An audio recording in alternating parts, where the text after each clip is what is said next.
Hi everyone, and welcome to RollBound 2. I am your DM, Chas, and I'm going to go down the list and have everyone introduce themselves, starting with Groove. Good tidings. I am Groove, and I am bound to the role of Jonathan Oneros Phage. Alrighty, Allie. Hello, I'm Ali, and I am bound to the role of Prince Xander. Alright, Minnow. Hello, I am Minnow, and I am bound to the role of Vivian Deshays. Alright, Joey. My name is Joey, and I'm bound to the role of Jay Elwood. Forgot his last name for a second. Alright, Dakota. Hello, everyone. My name is Dakota, and I am bound to the role of Lysel. And last but never least, Mickey. Hi, I'm Mickey, and I am bound to the role of Emiko.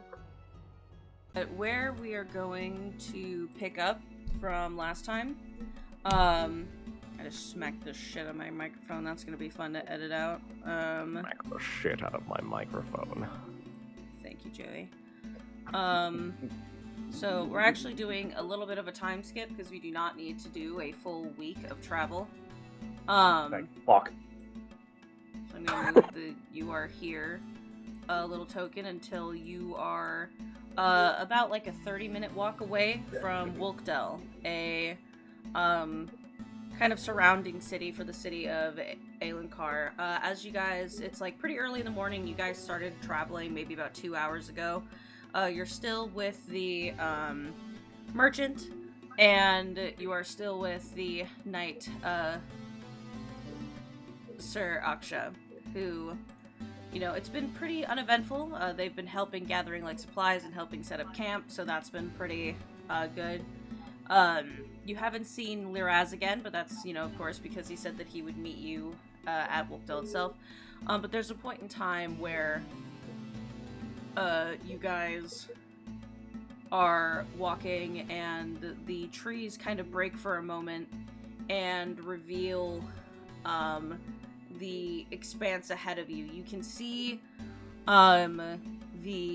even though it's still quite a bit of a travel away, it is so large that you can see the city of Aelenkar. You can see its like the ceiling shingles on the the roof shingles on the buildings, and the high towers, and the fantastic colors. You can even see some of the like strings of flags from here. Not in perfect detail or anything like that, but just you can see the walls that kind of hold the city in, and all of the surrounding and you know, despite the fact that it is still maybe like a 2 to 3 days travel away to be in the city proper, you can still see it from here. How many days have we been traveling? It has been another week at this point. Got it.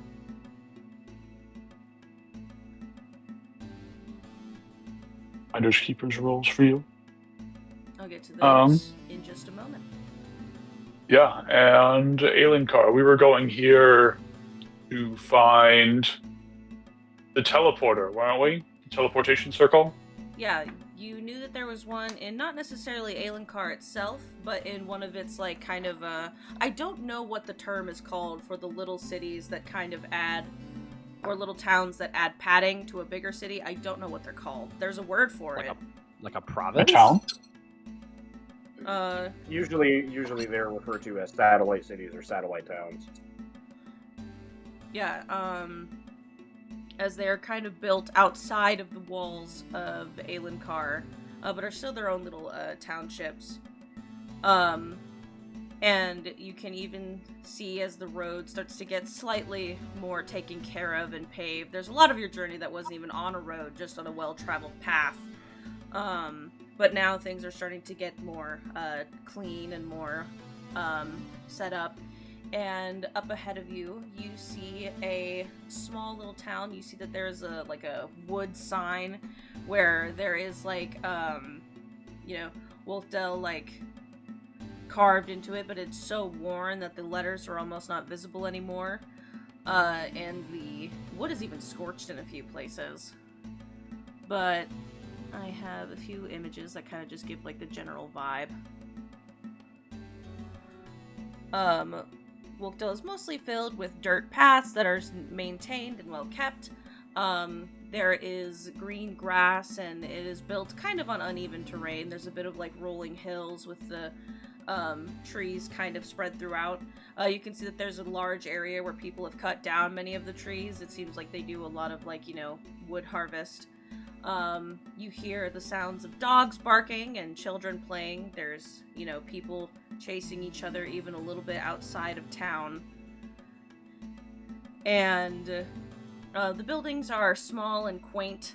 They kind of look like a mix of like nice, smooth, yellow, like kind of brick buildings, or stone. But then there's also like that standard, almost like European-centric style of housing where it'll have like the white with like the wooden like banisters and like cross sections and stuff like that that kind of build the frame of the house with straw roofs.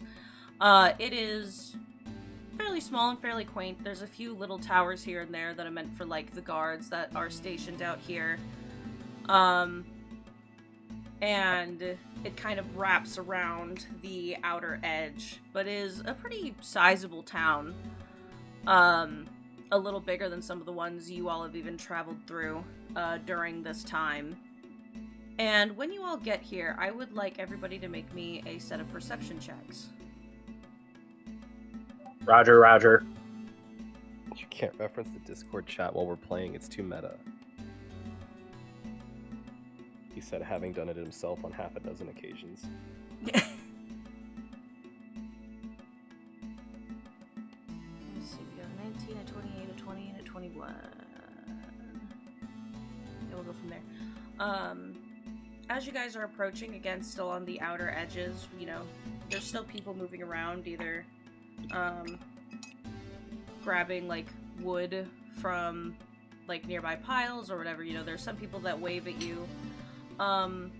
But you all seem to notice that, there are two people, that are having kind of a argument with the local, guards. They're kind of stood off to the side, kind of in the cover of the trees.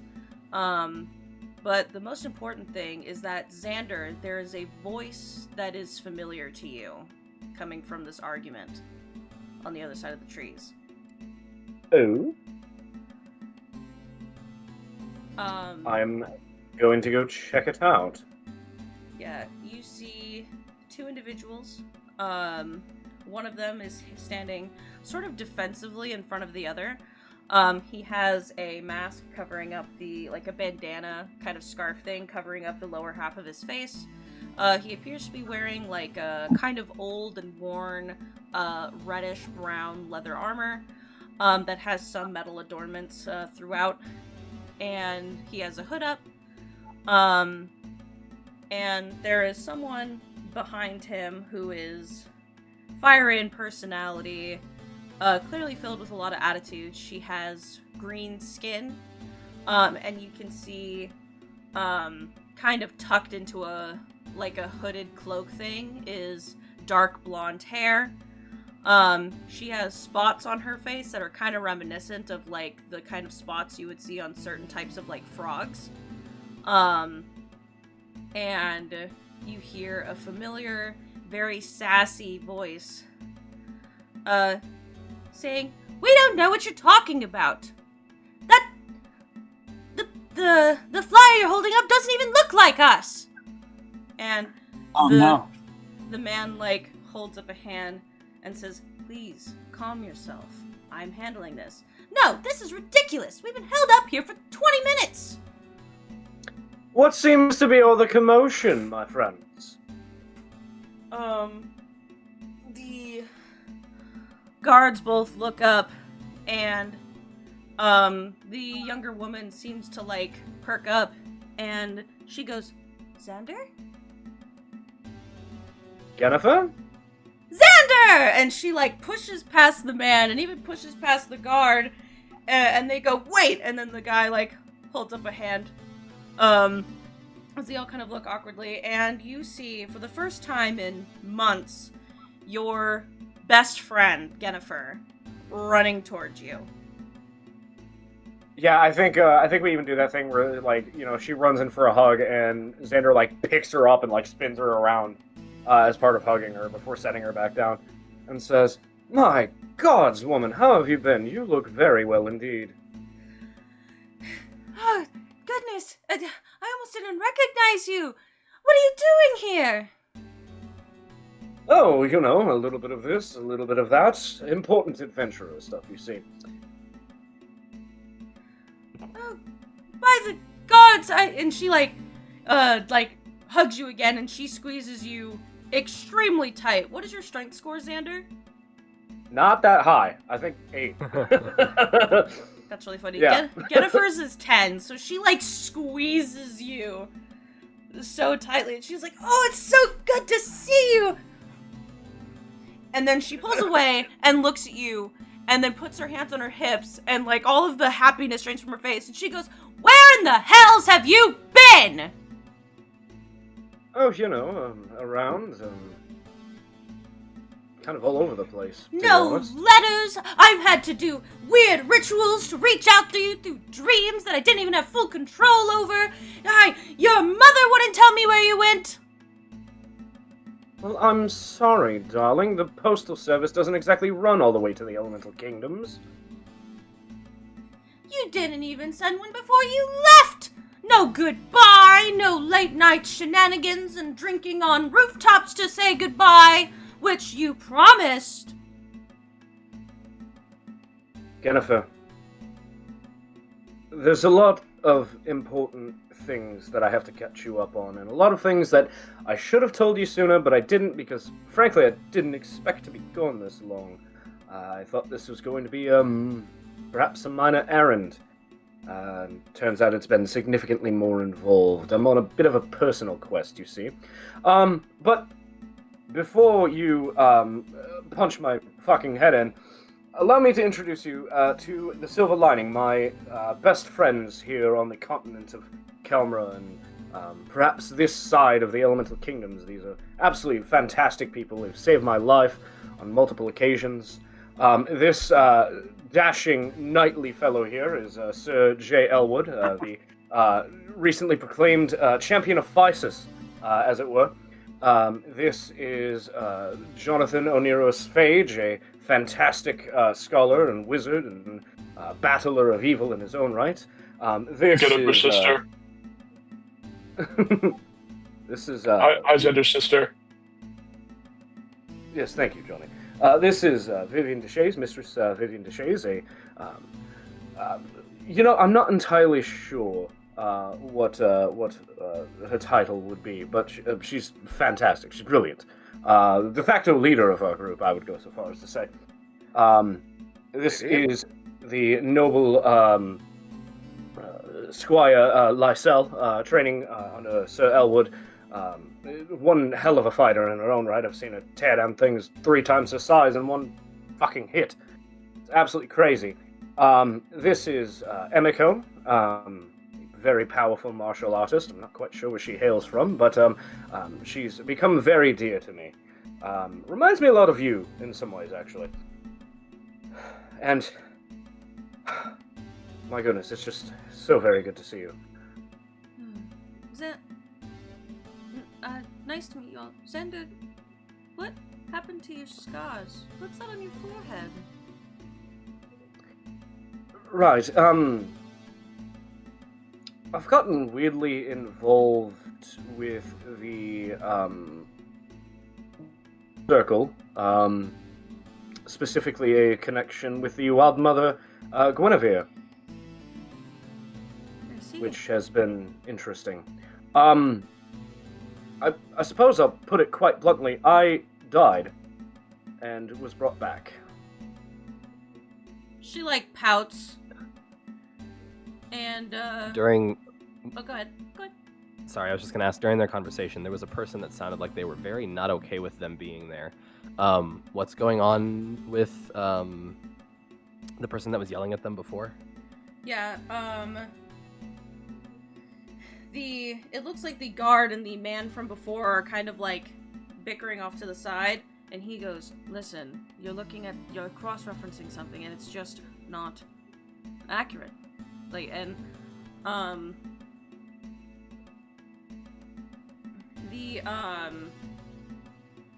do you, while Xander and Yennefer are catching up, do you walk over to them having their little dispute? I think I will do you one even better.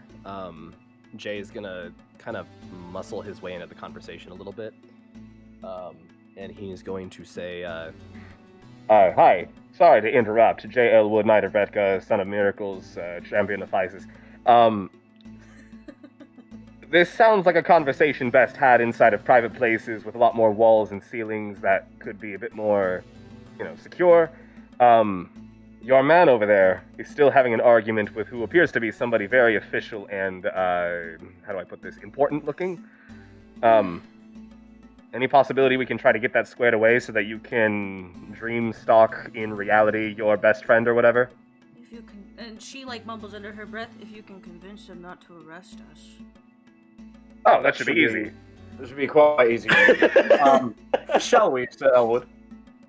Yes, absolutely. Please, take the lead. And Xander will approach the official-looking individual and say, "Good tidings, my friends. What seems to be the issue here?" The man seems to look at you, and again, you can't really make anything out from under his, robes and armor and covering, and he goes, "They're insisting that we are to be arrested, but I don't really know what they're talking about." Arrested for what crime? Precisely. I would like to know the charges myself. These seem like a couple of fine, upstanding people. We have the records that they are fleeing license, and also for the girl for breaking out of custody, and him for freeing her. What serious allegations? For what reason were they imprisoned and licensed to begin with? That first. Well, the girl had been arrested for stealing from a magic shop. Stealing from a magic shop? Correct. That can mean all sorts of things. And being on the run. It was a scroll of some kind. By the A time she scroll was of some found, kind. by the time she was found, it had already been used. I see. Did they happen to put out what sort of scroll it was? As our communications would have it, it was a... Let me see if this is me, the DM, making sure I'm referencing the right spell. The spell that lets you contact people through their dreams is just called Dream, right? Yeah, it's just called Dream. Yeah.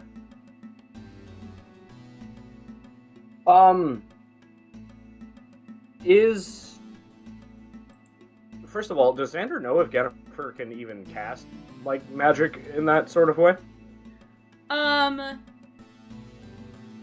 You don't know if she's learned to, but when you saw her last several months ago, she did not. Xander is going to look to Yennefer. I'm going to cast message to her, and say, "Did you actually steal a scroll of Dream?" Oh, yeah. Oh, no, I did do it.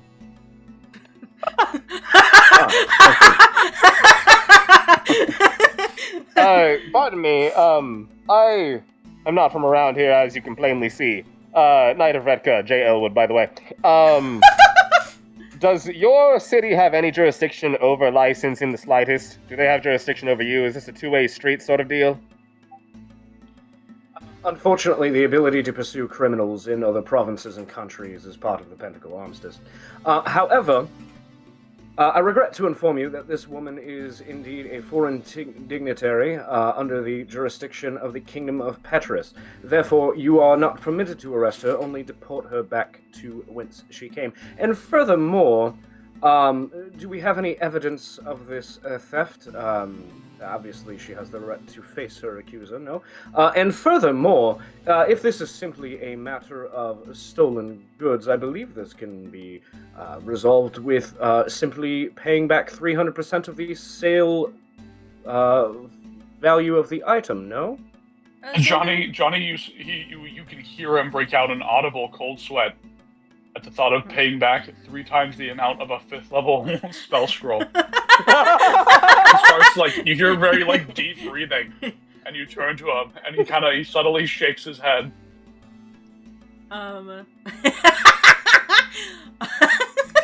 Sorry, that was really fucking funny. Xander, go ahead and make me a persuasion check. I shall. Guidance. Johnny puts a hand on your shoulder, and he's having trouble standing up, and he says, "We can't do that. We don't have that kind of money." Don't worry about it. My mother will be paying for it. Also, Jay, do you have proficiency in persuasion?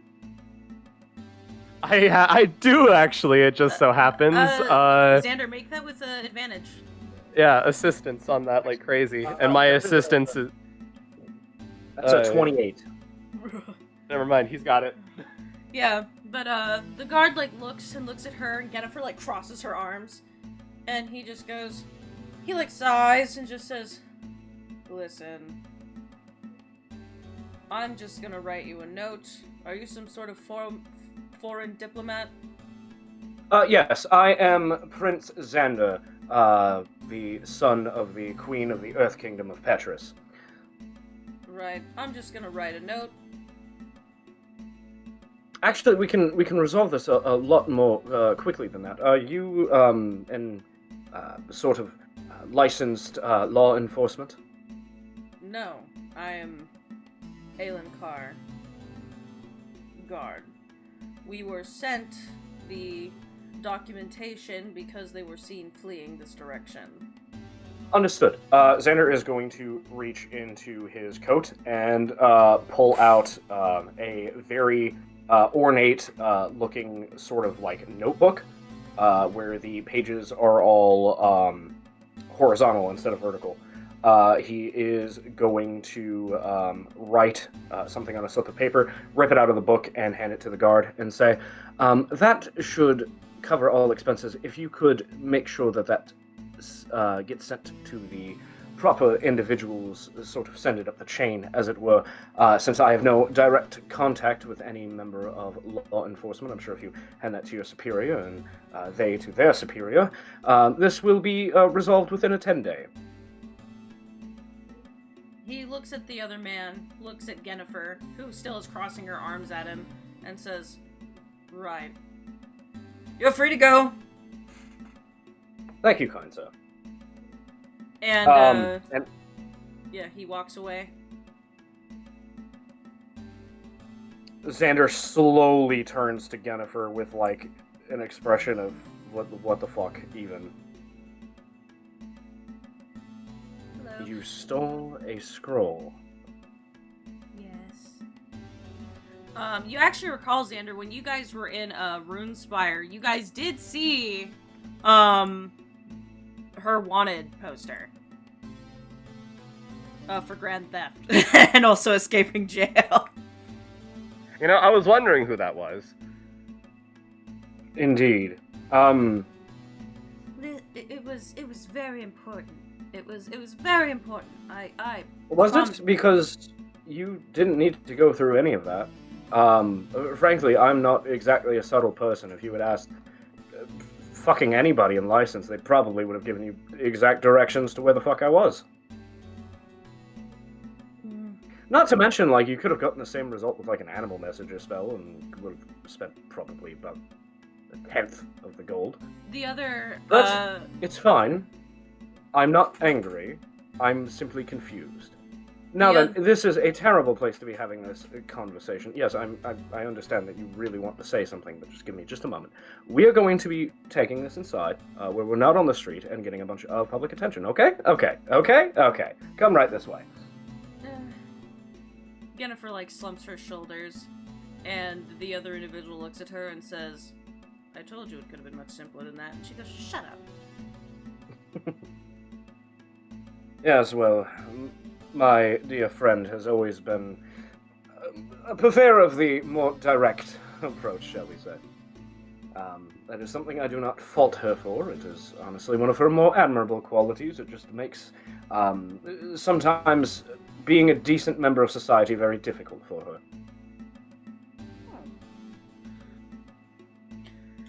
Vivian whispers, seemingly to Gale on her shoulder, "Look who the fuck is talking." And Jay is going to back up and whisper to Vivian, who is whispering to Gale. So do you think they're like, I know he's, but do you think they, huh? You know I can hear you, right? Johnny backs up to, Also- Johnny backs up to Sir Elwood. Are we gonna eat that guy? Interesting. Also- Kill him and eat him, right? Also, Why no. would we do that? Also, no, Sir J. Elwood, Knight of Retka, Son of Miracles, and Champion of Physis. I am also, as you were putting it so eloquently. Yeah, and if it wasn't obvious... Oh! Wow, that's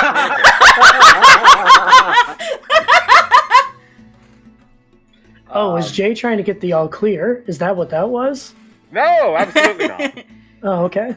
Besides, I have, I cheat. It doesn't matter. Don't listen to me. Jay, please, that is not very becoming of a knight to be unfaithful. No, not unfaithful. I haven't tied myself down to anybody just yet. Oh, I'm I know what you thinking meant. about I'm it, but fucking with you, darling. It's oh, okay, never mind then. Now then, this looks like quite the spot indeed, and Xander will lead them into a tavern or inn or something of the sort.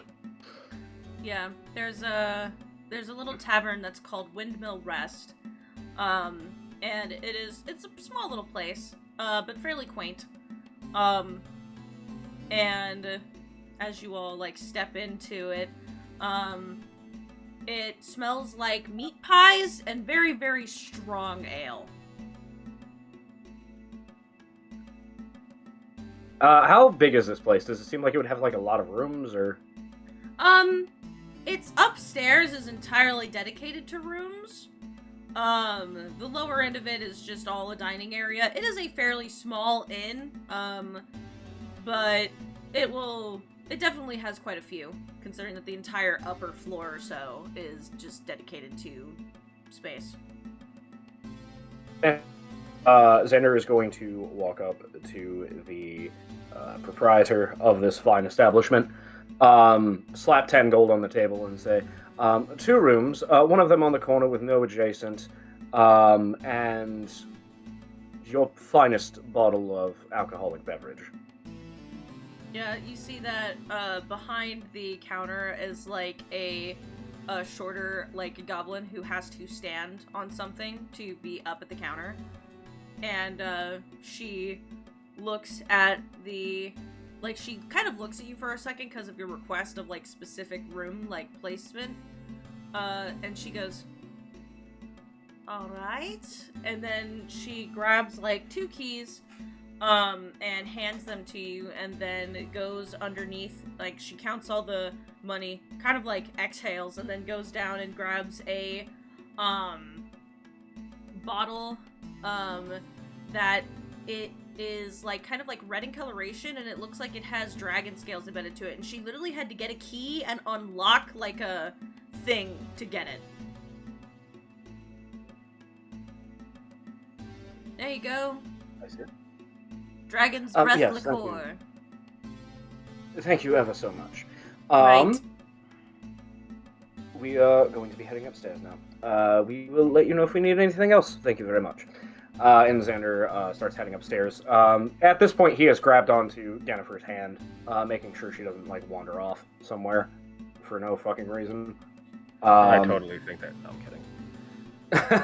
kidding. And last thing to note, as we get to the second floor, Xander is going to look to everybody else and say, you all are practically my family at this point, so if you wish to join us for the conversation we're about to have, it is going to be quite dramatic and potentially angsty. If you do not wish to participate, that is what the second room is for. So the choice is yours. Well, actually, if you don't mind, I do have a quick question. Are you guys all planning? Is anybody planning on doing any sort of like shopping while we're here? Because I have a couple things I need to pick up, and let's just say I don't want to.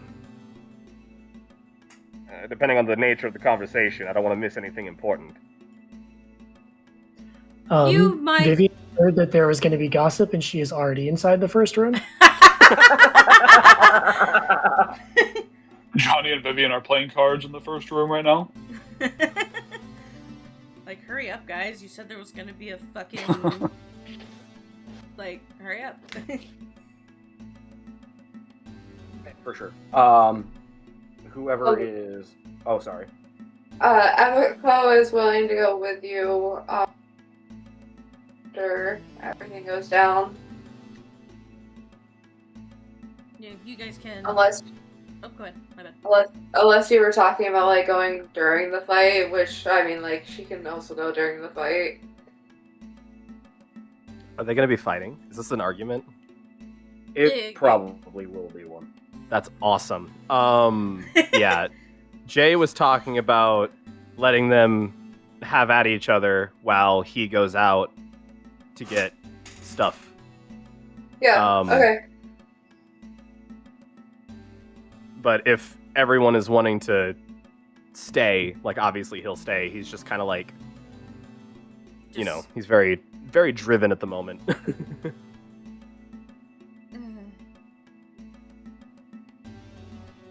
Right.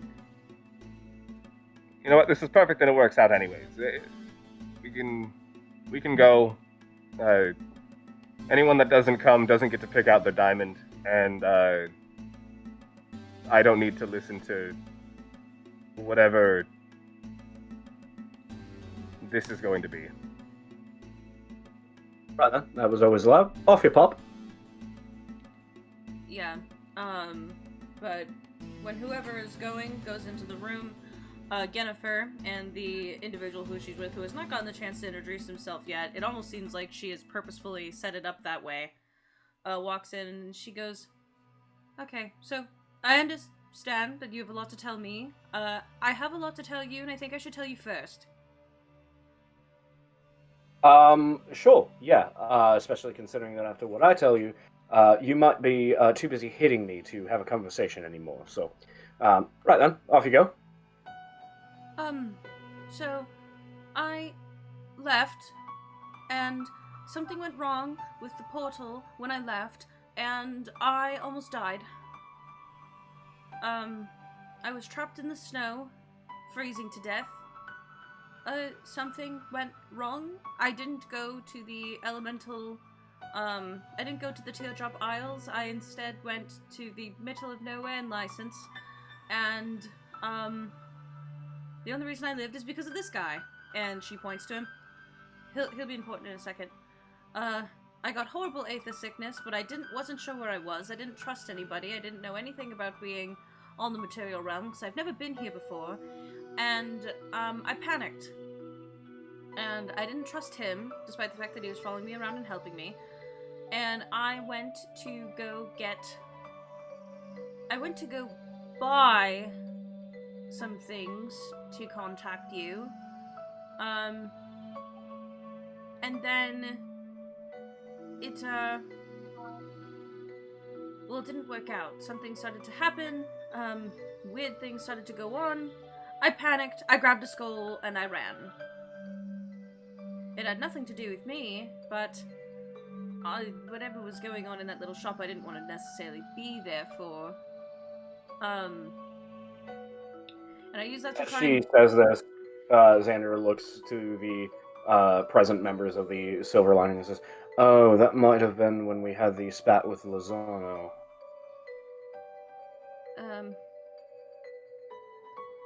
Regardless, this is my friend, and his name is Tamir. Tamir. And he looks down at her and he goes, "Are you sure, princess?" I'm sure. I think it's a good time. And, he pulls down his hood, pulls down his mask, and The man that you see, Xander, looks eerily like you. He is not an Earth Duresi. He is clearly a Tiresi, which, for clarification, is Teosia's version of an Eladrin. He has teal skin, but, like, the face shape, the, general, like, he looks like he could be your twin, if not a little older than you. My.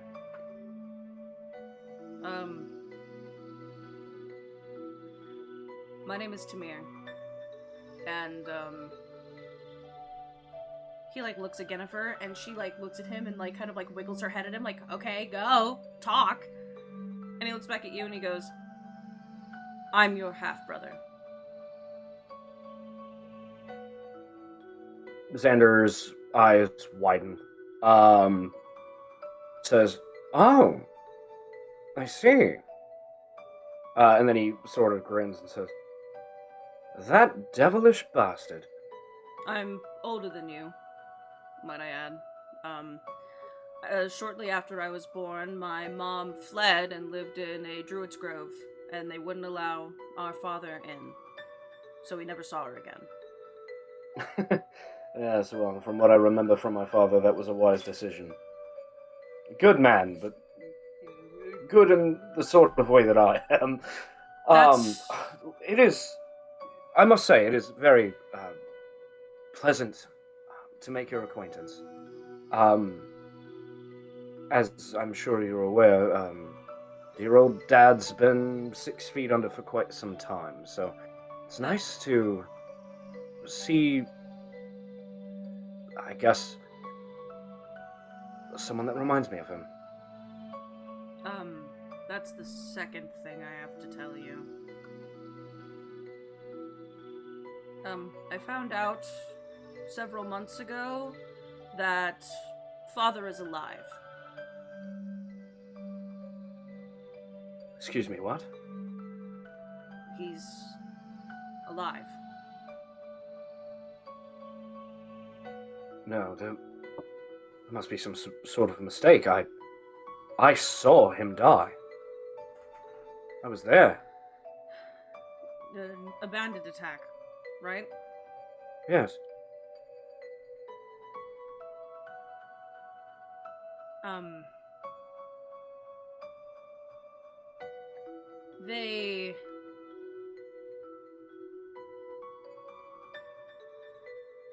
I don't know exactly how it happened. I don't know, because I heard secondhand that father had passed away. I literally got told it by a bird. Someone decided to tell me secondhand. I couldn't go to any wake, I couldn't go to any funeral or any celebration of him, as my mother, would not allow me to. I was very young at the time, as were you. But he goes into his bag, and he, pulls out a crumpled up envelope, and he hands it to Xander. Please. Xander takes the envelope and is going to open it up and read whatever's inside. Yeah, on the inside it says, Tamir, you have never met me. I have lived what feels like several lifetimes since you were born. I am in a spot of trouble right now. And I am not dead, as rumors would have it, but with everything happening to me in this present moment, I sort of wish that I was. I am currently in a situation that I cannot write on paper, for even I fear that would bring those I care about and myself to a hastened end. Things are different. I am different.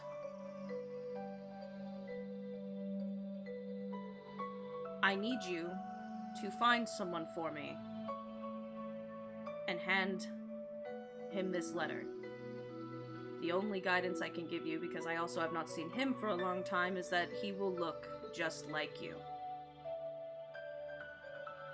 His name is Xander.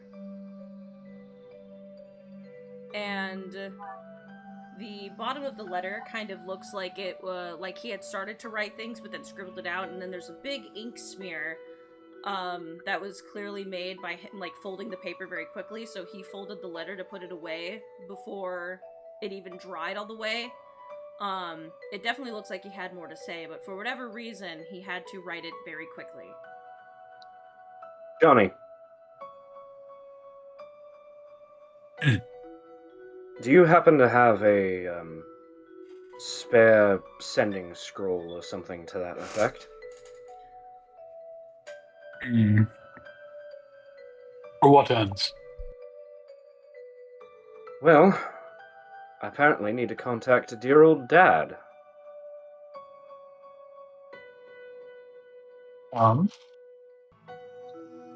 Ask with my torpid messenger. I do learn the sending spell. So could I? Yeah.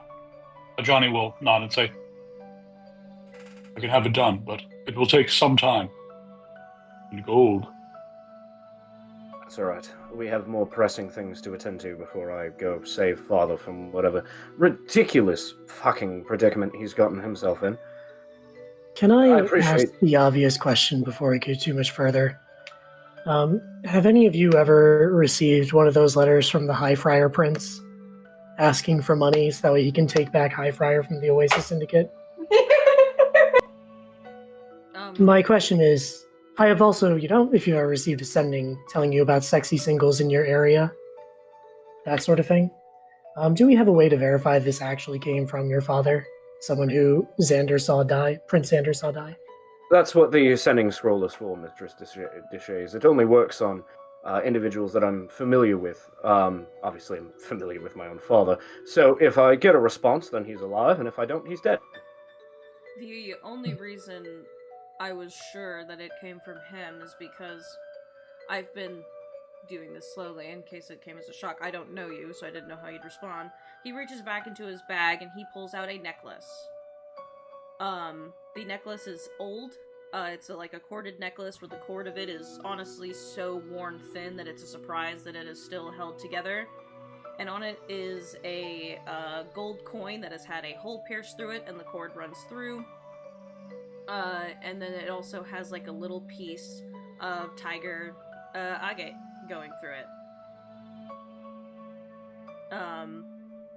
And he hands it to Xander and says, "I'm sure you would recognize this." Yes, indeed I do. Now, I see. it still could be, of course, someone going through great lengths, but I also don't know anyone who would have known Father at that time, also known me, and then known you. Enough to know that if I found you, you might be able to help. Oh, I definitely can.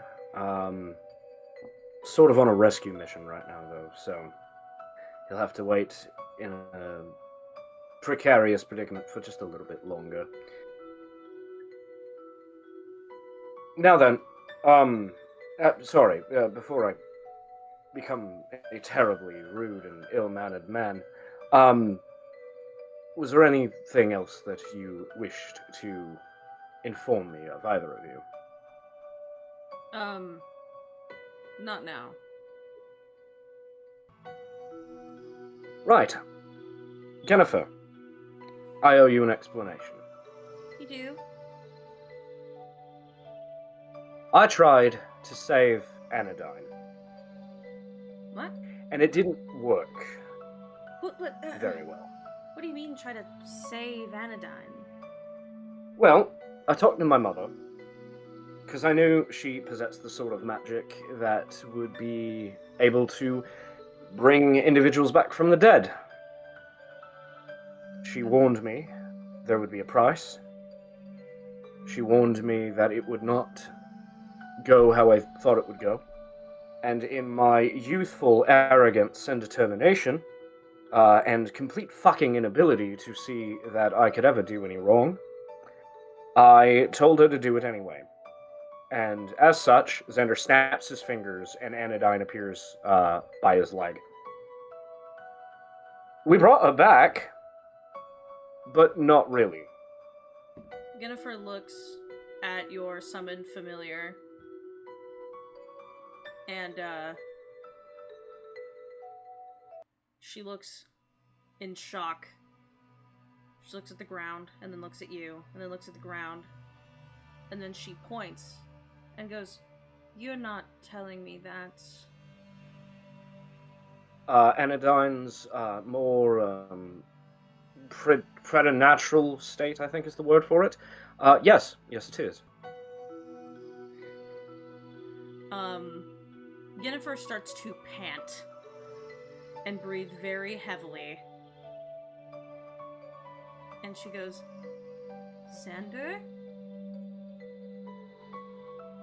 I know, you told me to stay out of it. Tell me? And I didn't.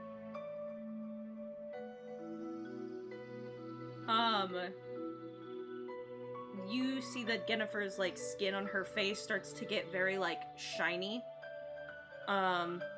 And her eyes filled with tears, and she lunges at you, grabs you by the collar of, like, your suit jacket, and starts shaking you.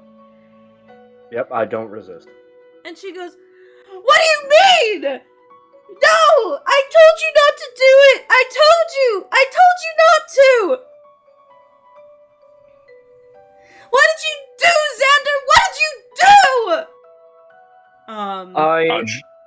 Removed Johnny her.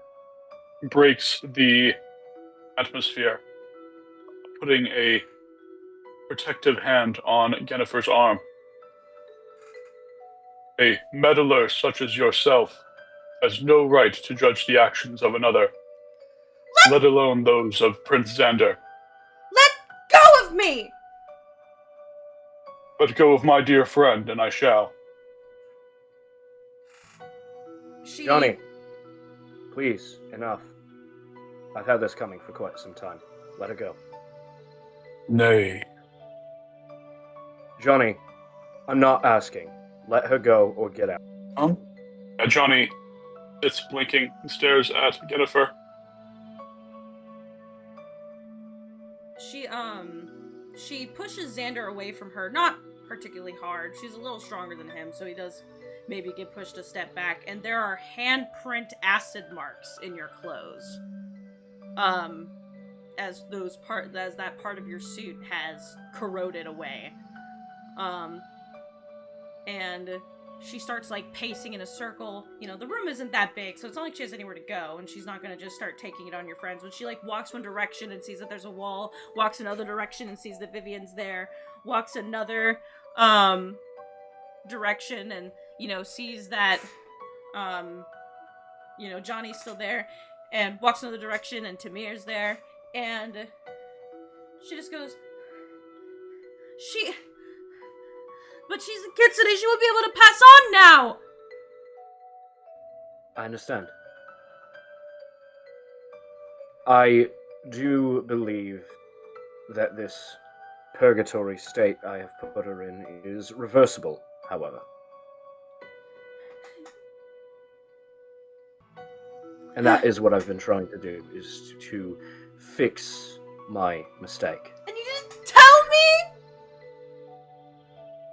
No, I didn't, because I was a coward, and I didn't know how. She, like, raises her hand like she's gonna slap you. You can see the, like, glowing acid forming on her palm, and then she lowers her hand, and then she raises it again. And she, like, lowers both of her hands, and she's, like, trembling.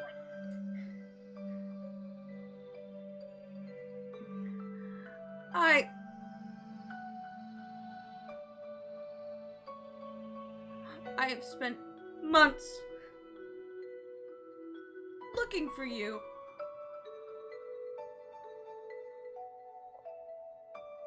I'm sorry. Truly, I am. I have ruined my relationship with my father, looking for you.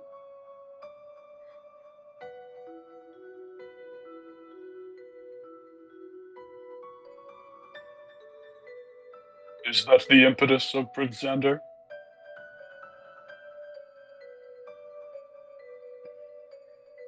Xander, like, looks confused for a second, looks to Johnny and says, "The fucking what now?"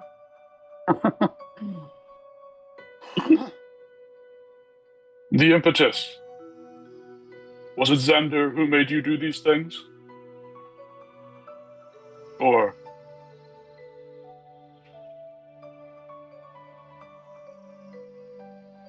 does he truly deserve your ire?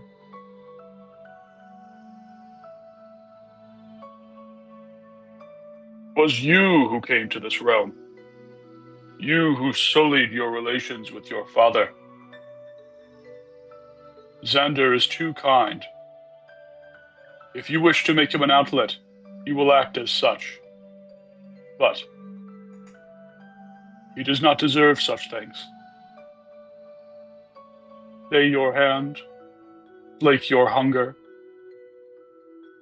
Please. Jennifer, I have spent about a year now trying to make up for that mistake. I have fought legions of the bastards who killed her in the first place, and destroyed everyone that crossed my path.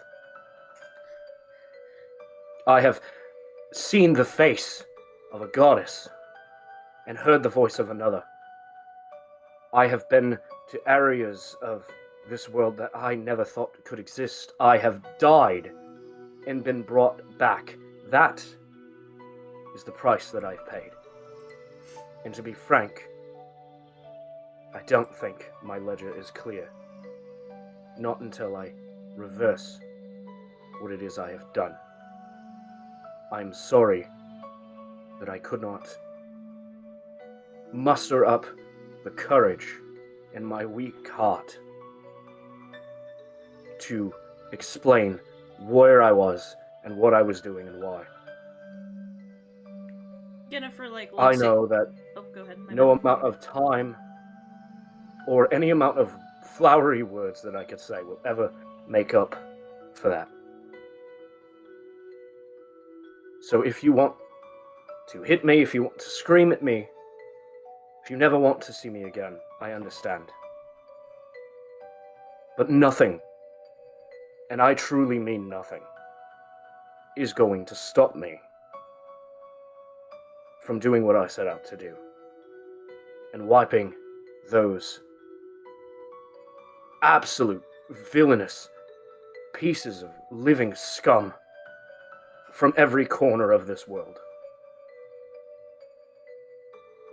That is my vow. That is why I am here.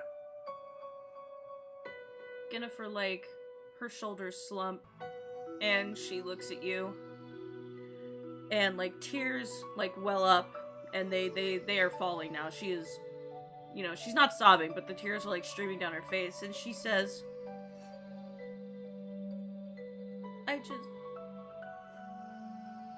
I'm so angry at you, Xander. And then she, like, sniffles and says, but all I want is a hug. Xander, without hesitation, gives her a warm hug.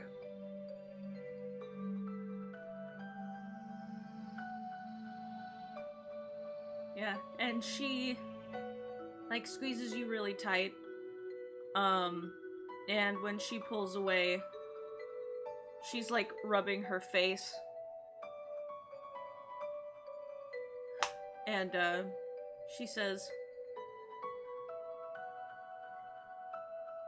do you want to know one of the last things Anodyne ever said to me?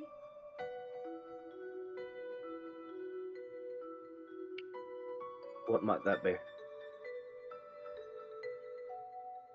Her, like, she's shaking so bad her, like, teeth are clattering as she's, like, trying to talk.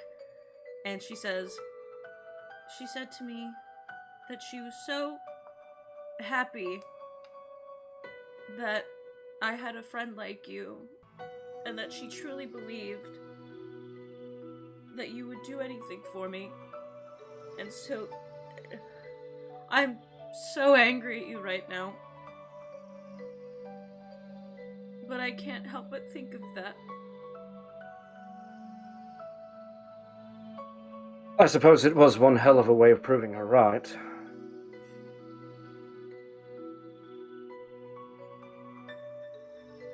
I don't often know when it is that I'm in over my head. I'm better at it now than I used to be. I didn't think anything of it at the time, and I think that's the worst part.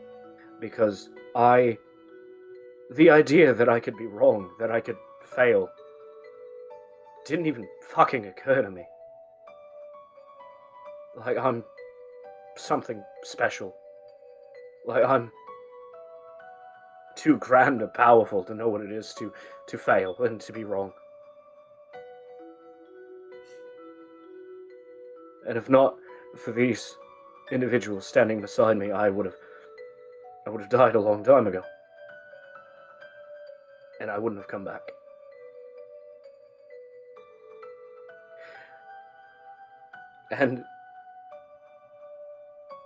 And the reason I'm here right now, Jennifer, the reason I came to this part of Kelmra is because I fell in love. And they took him from me. Just like they did Anodyne, and they're not... He's not Spiritkin. He's not worth anything to them, so I don't even know if he's still alive.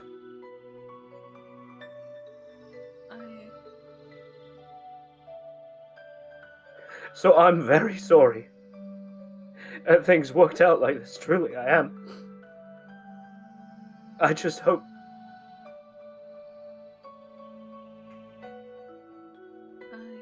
You can stay your hand against me, that I'm able to rescue the one person I was foolish enough to think I could make a future with, paved in blood. Jennifer, shuffles forward a little, and she puts, her hand on your cheek, Xander, and she says, I think you can do anything.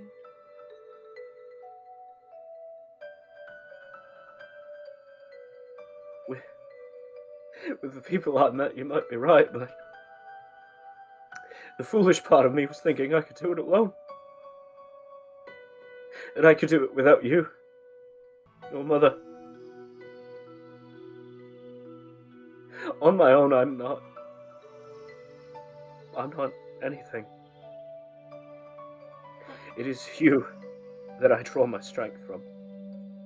That's not true, Xander. That's not true at all. Nobody can do anything alone. That doesn't mean that you're nothing.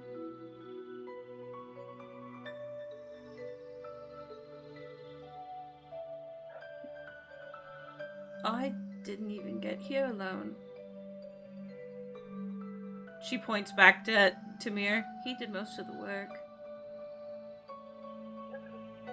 I know how that feels. It seems we've both run off and made the same mistake. Yeah, but it pisses me off because since he looks like you, every time he says something stupid, I just want to strangle him. And Tamir goes, hey, I'm sorry, it's true. He's just as much of a little shit as you are. And she says with a grin. he does have more experience.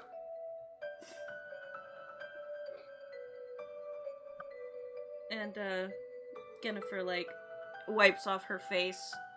And she looks at the edges of your coat and she says, I'm sorry I ruined your coat. Xander sort of waves a hand over it as it slowly begins to fix itself. Oh, that's cool. You would not believe the amount of holes I get stabbed into this fucking thing.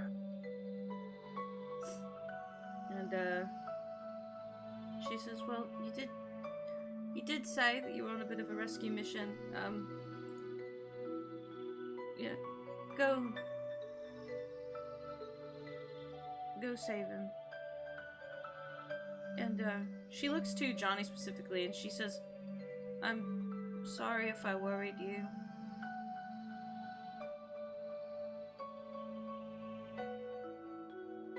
I worried not. Prince Xander has survived far worse than familial trouble.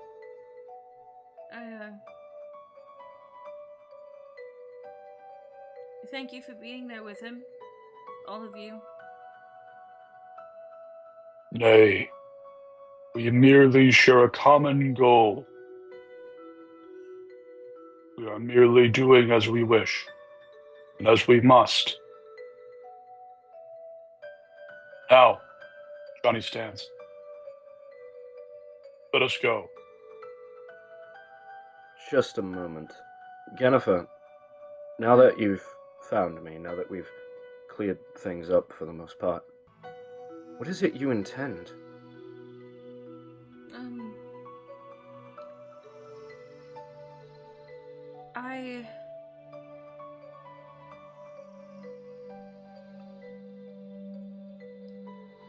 She, kind of, starts fiddling with her, cloak for a second.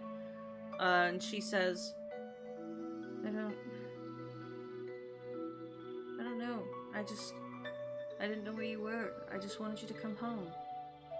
It's clear to me now that you can't. It's not simple like that, but I'm in a bit of trouble. With your father? Yeah. Being a runaway princess is not necessarily a good thing.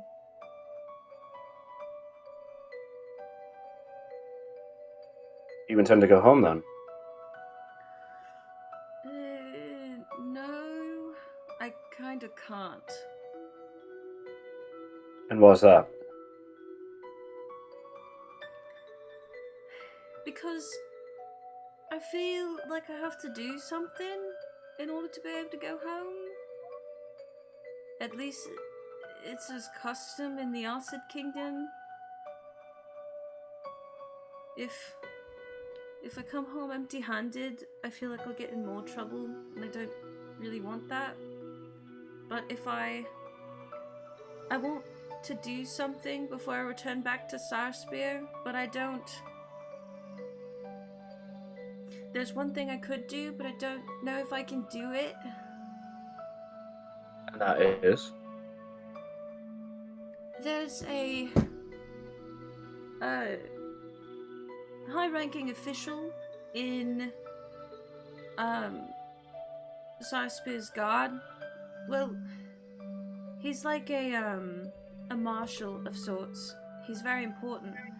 And he went on a mission to the material realm and he didn't return. And they're trying to organize someone finding him, if not him alive, maybe his body, to return it. But apparently where it is very unstable and dangerous, and I don't think I could do it, or even I and Tamir together could do it. Because he went missing in RollBound. Oh, fuck. Yeah. Well, I've got a lot on my plate at the moment, but if you stick around here, when we're done with our little rescue mission, I can come and get you or send for you, and if you don't mind traveling around a bit while we solve some very pressing matters, then when we get a chance, I can help you. That works for me. I mean, he's probably dead, so it's just going and collecting a body. But I know if I bring it home, I'll be in slightly less trouble. That would be good. That would be very good. I do not wish for you to be in trouble. Fuck's sake, we've got quite a bit back home, don't we? That's fine. We'll collect the body, we'll go back together, and we'll defuse the situation. I do want to make something very clear, unless I have not impressed this upon you enough.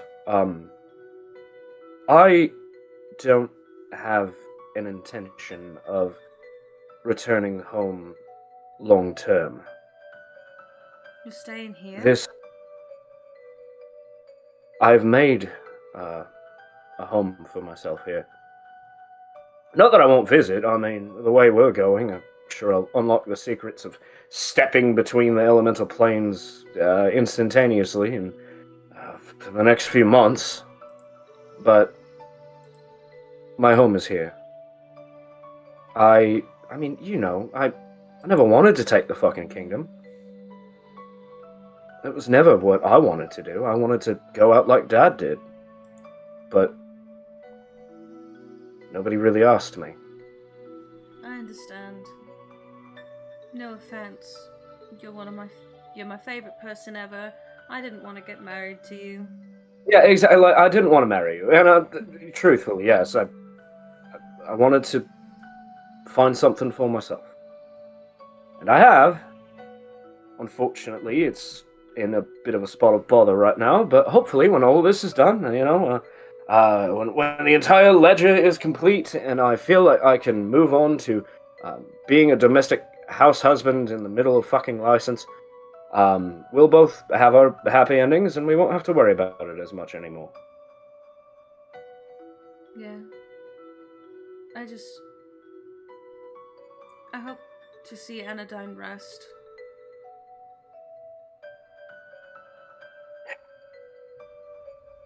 I will do my best. I'm not going to make any promises anymore, because I don't frankly know what's possible in this situation, but I truly believe that it is possible. Alright. Well. I love you, Xander. I love you too, Jennifer. And,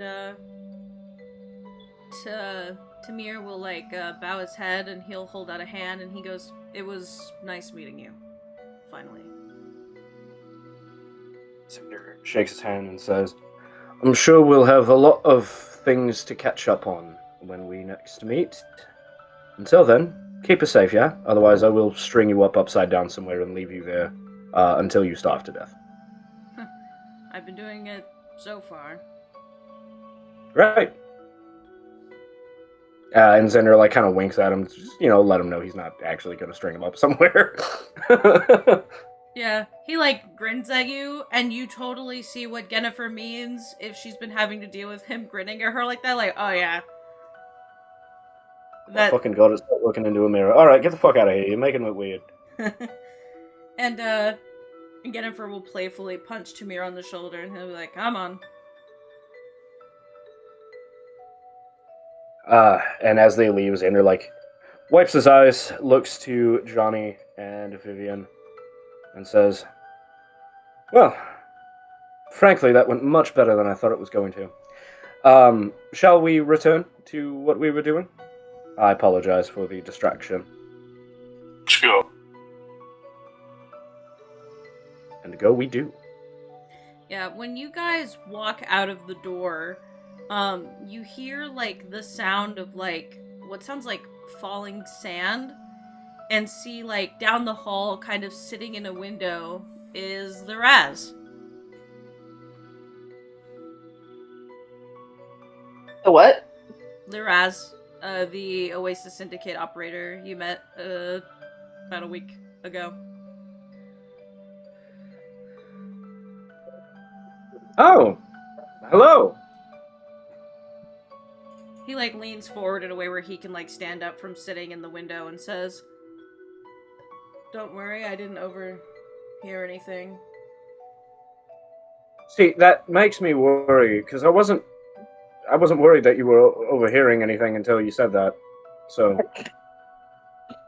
Now I kind of feel like you overheard everything. I did hear you get screamed at. Ah, well, yes, I'm sure this entire side of Viron heard that. Sorry, playful banter aside, I really am in quite a hurry. I'm sure you wish to discuss something. What is it? I said that I would meet you here to help you find the teleportation circle. He says Ah, to his yes, eyebrow. yes. Of course, sorry, it's rough past 20 minutes.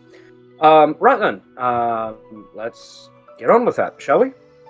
Yeah, and for a second, we will go over to... So who all went with Jay? Emiko did. Lysel did.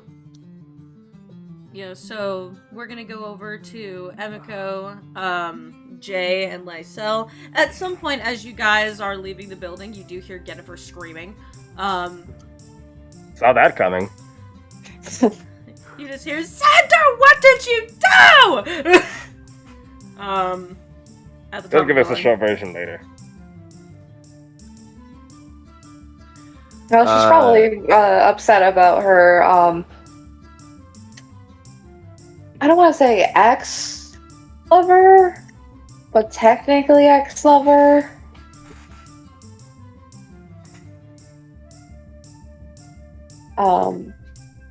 Yeah. The Jennifer X situation is crazy. Jennifer, Yeah. that situation sounds crazy.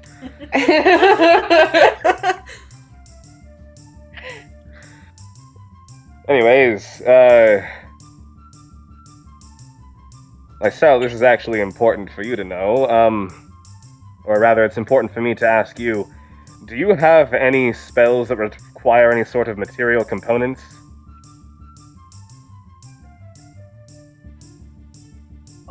Nothing out of the ordinary. Let's see. Well, I need to go to a jeweler and find some diamonds for everybody. And since you two came along, that means you get to pick what your diamonds look like. Ooh. They're going to be worth 100 gold each, and I'm going to be picking up some extras just in case, but I figure I'd let you know that that's where I'm heading to.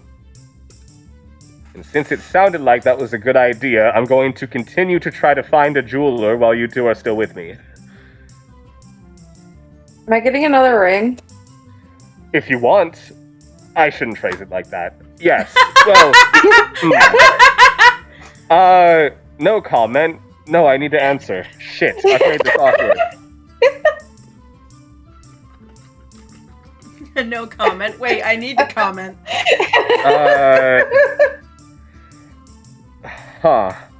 Let's get to the jeweler first and figure it out together.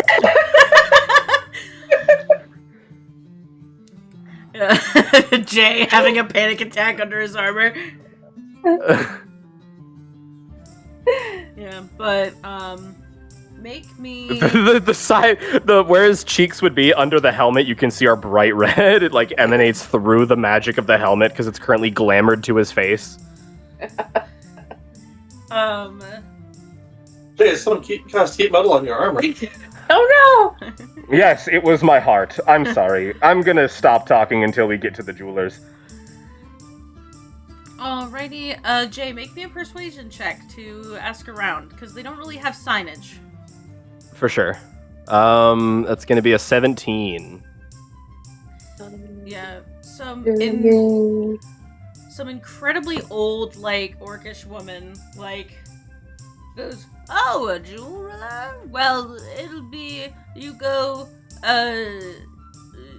straight ahead, and then you make a left, and then you make a right, and then you make another left, and then you go around, Old Harmon's place, and then when you go around Old Harmon's place, there's a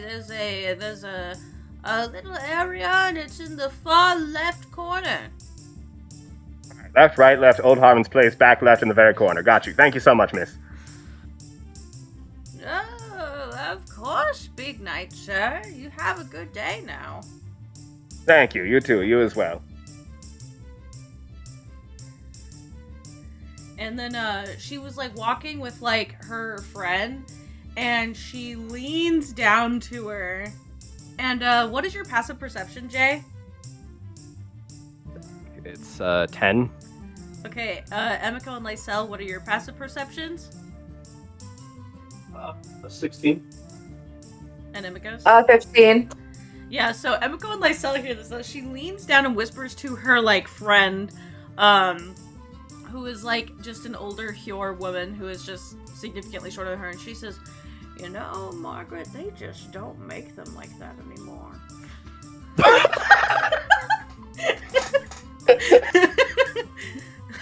Add that to the list. Out of production of titles. Out of production. No longer in. Oh I'm shit. sure what that means. That's really funny. Oh man, and he didn't hear that. She's just like, oh, you know, like, if I was young enough to get married, and they like continue hobbling along their merry way, and her friend just starts giggling, like, woo, you know. But Emiko and Lysel hear that. Emiko's just giggling while Lysel is just like, what does that mean? Why you give me $1?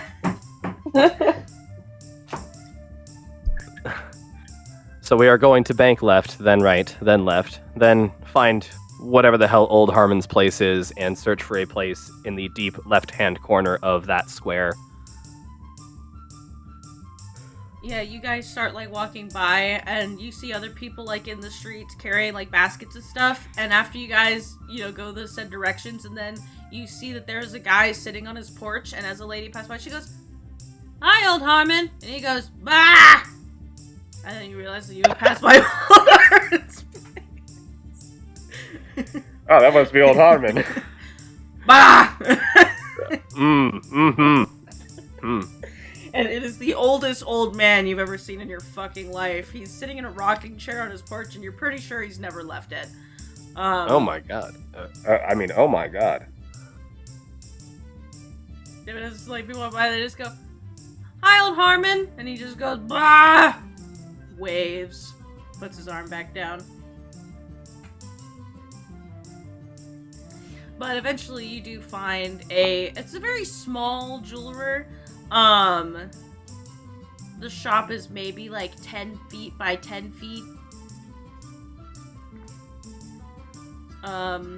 There is it kind of looks like a fox person, and by fox person I mean like anthropomorphic fox with like gray fur with like black around the eyes. Has like a little nip missing from his ear, and you're pretty sure one of his eyes is like made of glass. As they walk inside, Jay is going to shift the armor to look like a what's the word? Like a three-piece suit. Not a tuxedo. He doesn't have the gloves and the bow tie and everything. He's just basically walking in, looking very debonair.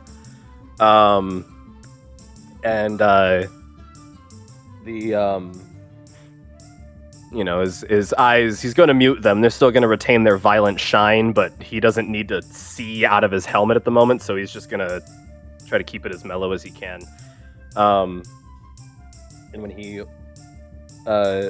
walks inside, he's going to directly approach him. Does this person look like they're the one that, like, runs the entire store? Yeah, he's the only one in here. Things are looking a bit empty today. Business usually this slow, or?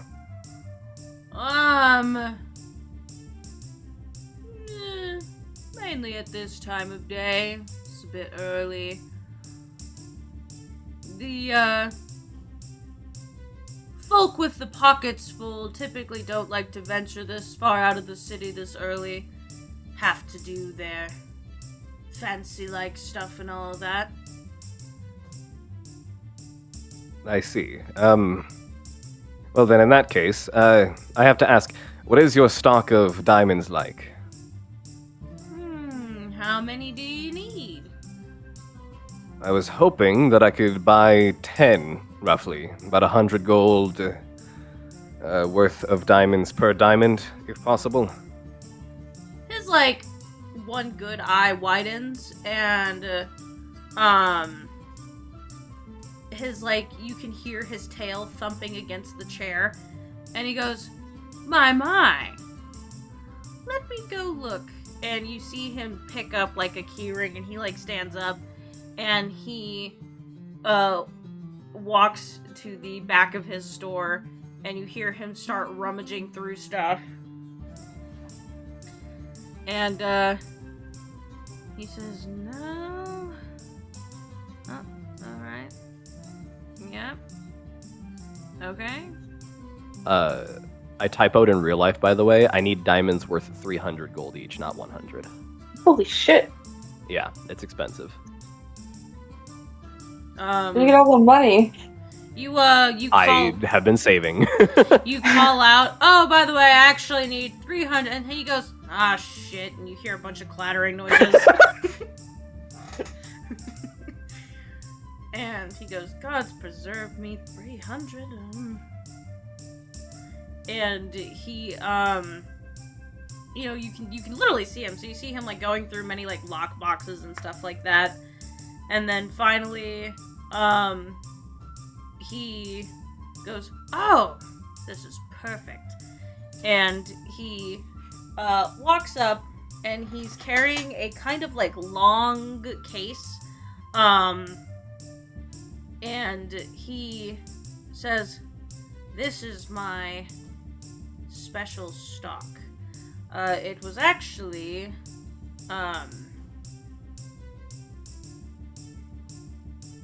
gifted to me, from a merchant from License. These come out of the pit, you see. And he flicks the lock on the case and then opens it, and you see that it is a case that has like a velvet lining on the inside with indentations, and each indentation has a diamond nestled into it. Ooh, how many are there? There are 8 in here, so he can fetch you 2 more. But he wanted to show you the ones that were already like in a little holding thing. Are they all cut the same way? They are. Okay.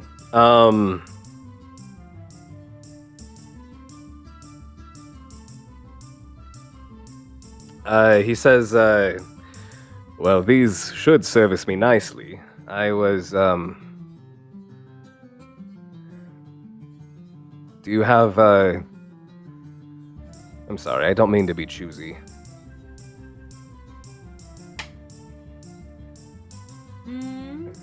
I was just hoping that you might have, I don't know, a little bit more variety. I'm buying these for the purposes of, giving them to individual people. I was wondering if there was, something a bit more, how do I put this, personal? I see. He closes the case and walks back, and he's back there for another, like, 3 minutes. And then he comes back out, and he's holding a like a bunch of bundles of cloth, and he sets them down, like the 10 little bundles of like cloth, and some of them are in different like shapes and colors. You know, the colors don't vary too terribly much. Not in terms of, like, you know, they're all about the same, like, tint, just a different, like, variations. So, like, one is, like, blue, one is, like, pink, one is, like, yellow, one is, like, green. But they're all, like, the same, I guess, brightness of color. And he sets them down and says, and what of these?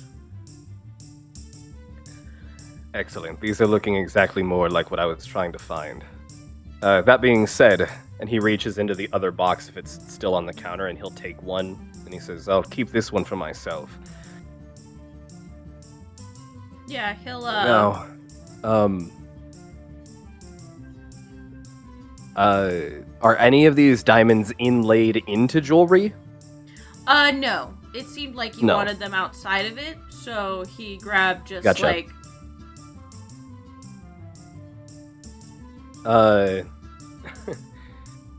Jay, with like all of the different options that he sees in front of him right now, he's going to kind of like motion over towards Emiko and Lysel, and he says, well, you two came with me, so you get first dibs. That being said, this might be a weird place to say it, but Emiko, if I don't know if the motion of the ring was a joke, but not to be too terribly sentimental, if there was anyone that I was going to give a diamond ring, you would be at the top of the list. So if you don't see what you're looking for here, I'm sure Johnny feels a tinge of anger. He doesn't know why. Jesus Christ. He says, I'm sure our friend here would be more than willing to accommodate if you were. I'll be quiet now.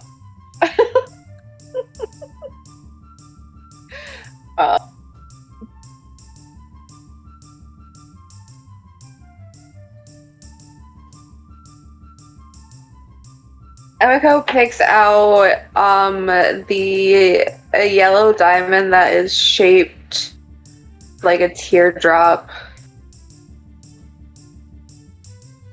Kind of like looks at it for a second and be like, yeah, this one looks nice. And really, it could be made into anything. I'm not picky.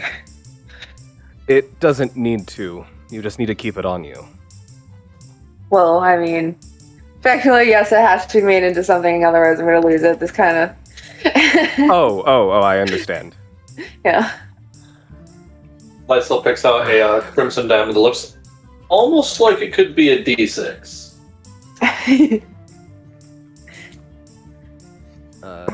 So, with those three picked out, Jay is going to get three more of just the regularly cut diamonds that don't have any personality to them. Then for Vivian, he's going to try to find a green diamond that is shaped into that sort of like perfect same what's it called? Like that typical diamond shape, you know, where it's got the trapezoidal on the top with the cone that comes out of the bottom. For Xander, he goes to try to find a you'd probably try to find something.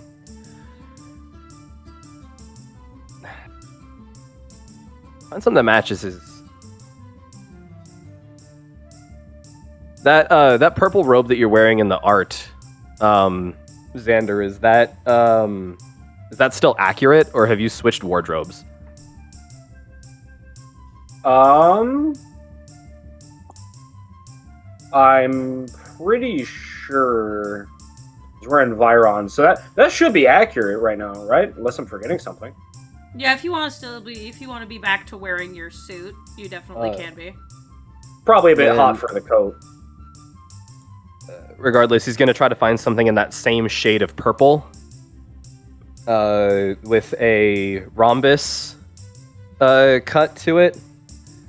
And then for Johnny, he is going to hope against all hope that he can find a black diamond anywhere in here, and he probably won't, so he'll settle for a light gray. What? You didn't even look. Maybe there is one. No, he's gonna look. He's gonna try to find one for you, but if he can't... You're settling before you've even rolled anything. What am I rolling for? The DM hasn't said to roll for shit yet. Okay, roll an investigation check. Why are you telling me to roll? I think Chaz said that. What? Oh, come on, Groove. You can do a better Chaz voice than that. Oh, no. Don't you fucking dare. Don't you fucking dare. I'm actually gonna try. Oh my god. Roll an investigation. Roll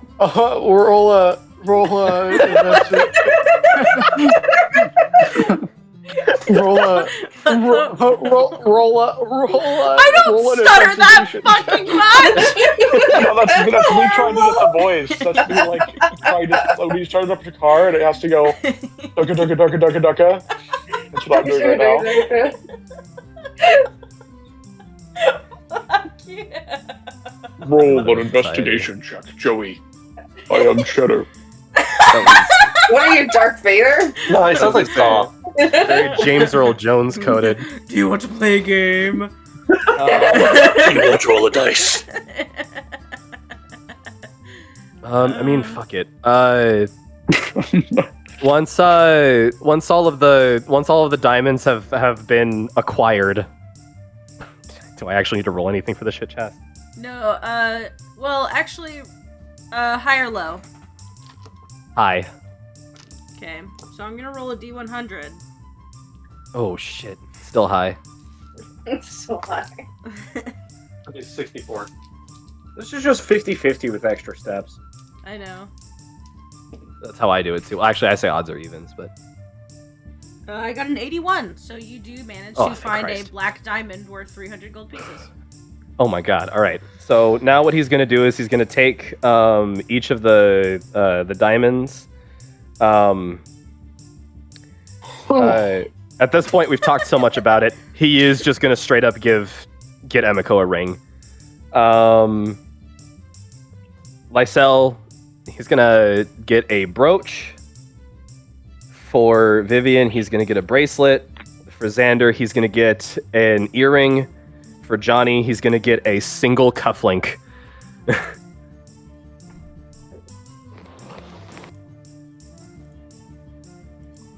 How does one wear a brooch? I'm not really sure I know what that You is. usually pin it to yourself somewhere. Okay. It can go like on one of your scarves because I think Lysel wears like 6 scarves or something. They have You at least one sneeze. a scarf with fire resistance. Yeah. Shut up, Groove.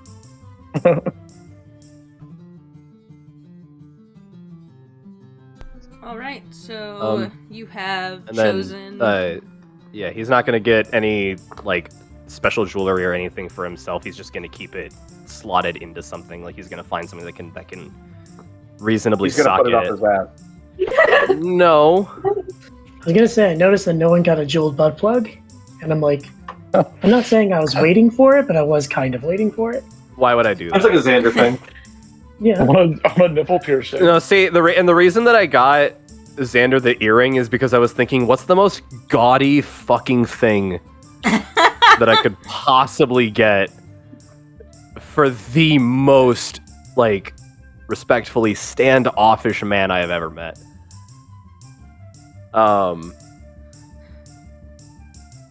Yeah, I mean, you can And I mean literally that- slot it into your armor. I mean that as like the goodest thing that I could say about Xander. Like, it is a positive trait. Yeah, if I could just slot it into the armor, that's fine.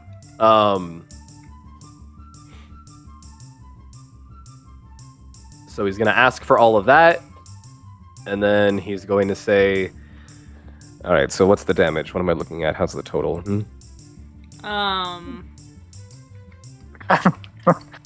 Let me see. He kind of starts to sweat, as much as a fox can. Almost like he's never asked someone for this much money in the entire time he's run his business. You know, I don't think Joey meant that. He says, that'll be 3,200 gold.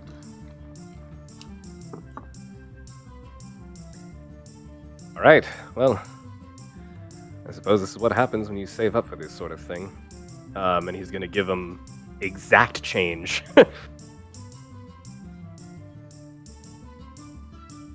Yeah, he will take it, and then, he will, hand you all the items that you requested, and then, but what he will also do is he'll be like, give me 1 second to go grab something for you. Of course.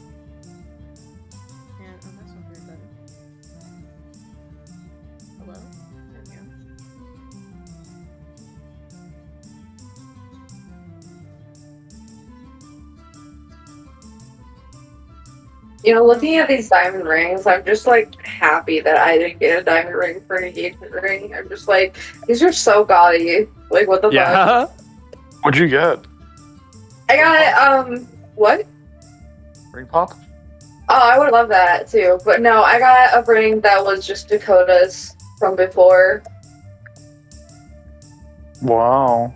That I really liked. That ring pop would be after all these years.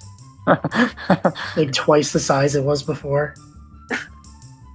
Now the trick is to eat it and then replace the candy with an actual gem. Oh yeah. Whoa. That's meta. What the fuck?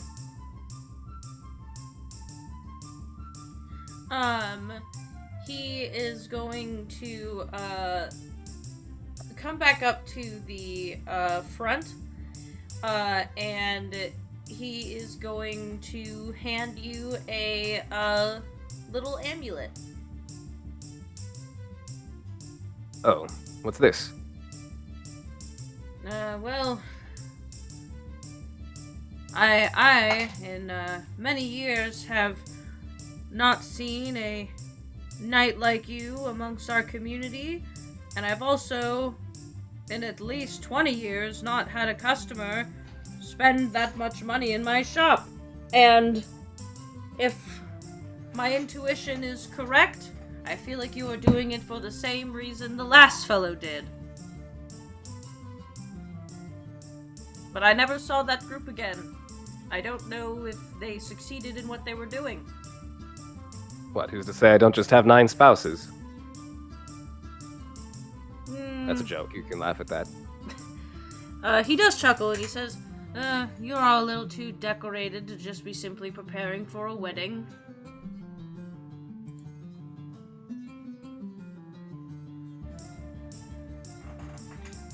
And, give me 1 second. Okay.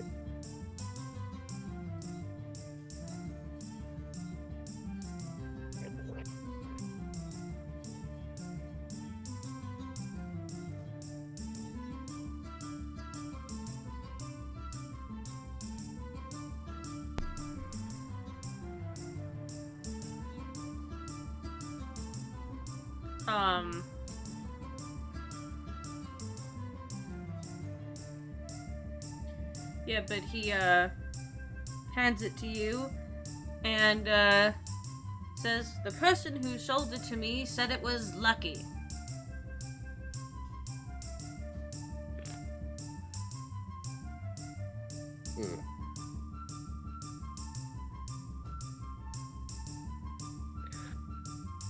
Well, I appreciate it. He's gonna, like, take the amulet. He's gonna, like, just put it on right away, I suppose. Yeah, it doesn't require attunement or anything like that.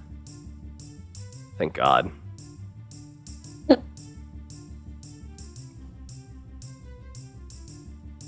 And, yeah, he will nod to you and wave you off. And after a, is there anything else that you three need to accomplish? I mean, they were here with me. I guess at that point he would probably ask. Alright, well that was everything I set out to do, and I don't think I have the money to make any other purchases. So, unless you all had something you wanted to get done. Do you have any magical apparel?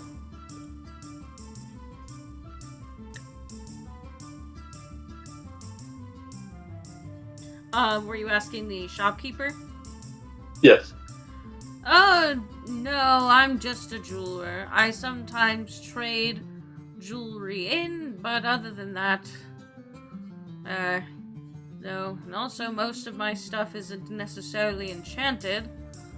That amulet was traded to me, and I had it for a special occasion, but other than that...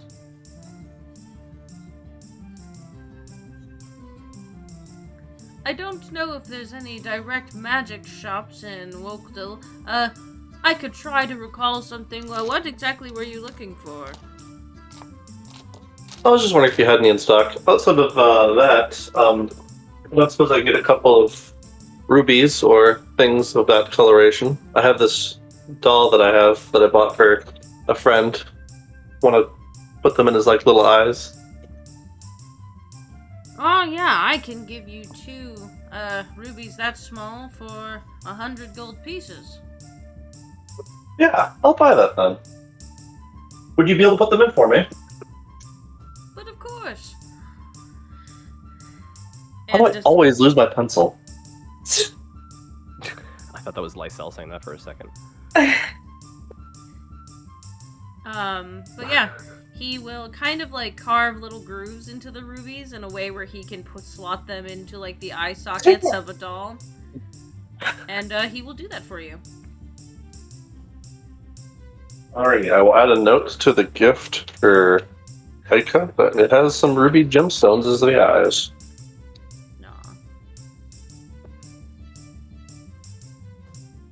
Yeah, but I think at this point, you know, you all do grab what you need to, and at this point you think it's probably been a good amount of time. And as the 3 of you are coming back, you see the rest of your party coming out of the little tavern, with Liraz with them.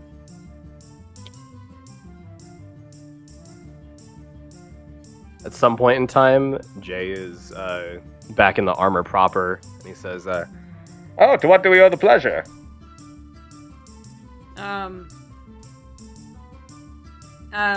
As we discussed before, I am here to aid you into finding the circle.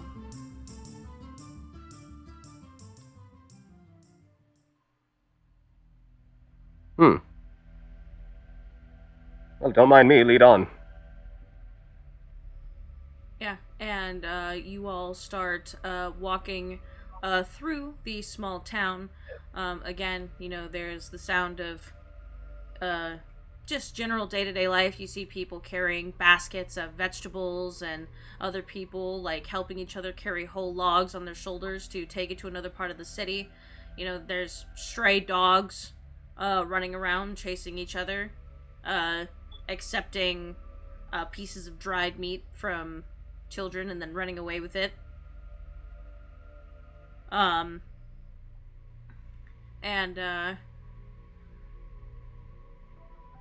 As you all are making your way through, I would like everybody to, with advantage, make me perception checks. With advantage? Yes, because Liraz is able to help all of you simultaneously. Oh. Should I make one for Aspen, or was Aspen made to sit outside the town because of, you know, scary dino? I mean, the only thing is that, like, a guard might have just asked you to keep Aspen muzzled. But, like, Aspen is a mount, you know, and people come in here riding bears, so... Well, that's a natural 20.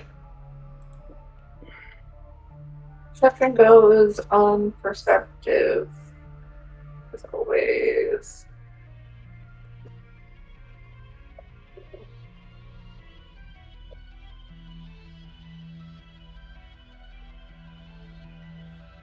Yeah. So we got an 18, a 28, a 19, a 24, a 26, and a 16. Those are all still pretty good.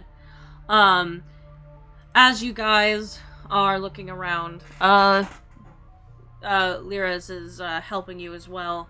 And at some point, you see him, like, kind of like, look at himself, and then you see him tap himself on the arm, and his armor changes, to be a different look to it.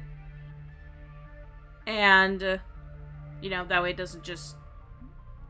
A lot of the Oasis Syndicate don't mind if people can recognize them for what they are, but this is one of those cases where he's like, alright, let me be a little less conspicuous.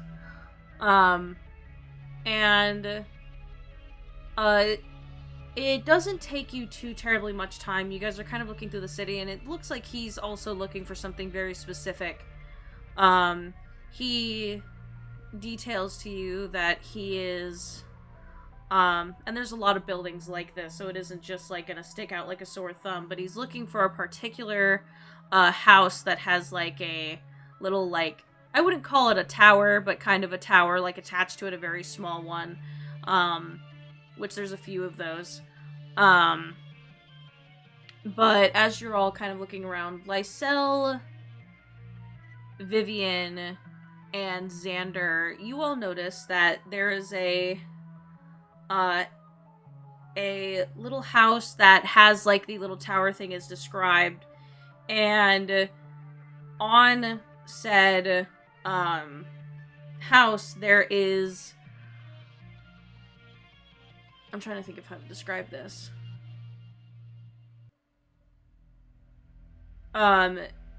It appears that all of the like curtains are like all the way closed, and there's a magical sigil on the door, which some people have like wards on their doors that are very expensive, that they have purchased, or that someone has put on it for a number of reasons, especially if someone's wanting to like sell the home, they'll get it warded so that way no one like tries to break into it. But there is something just off about it.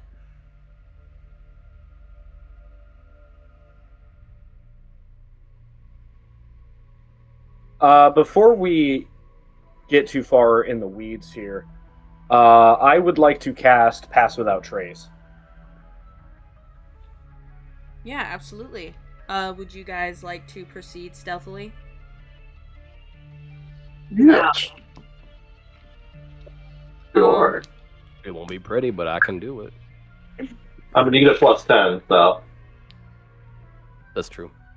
Yeah, everyone go ahead and make me a set of stealth checks.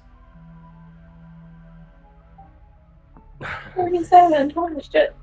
A natural 20. 8.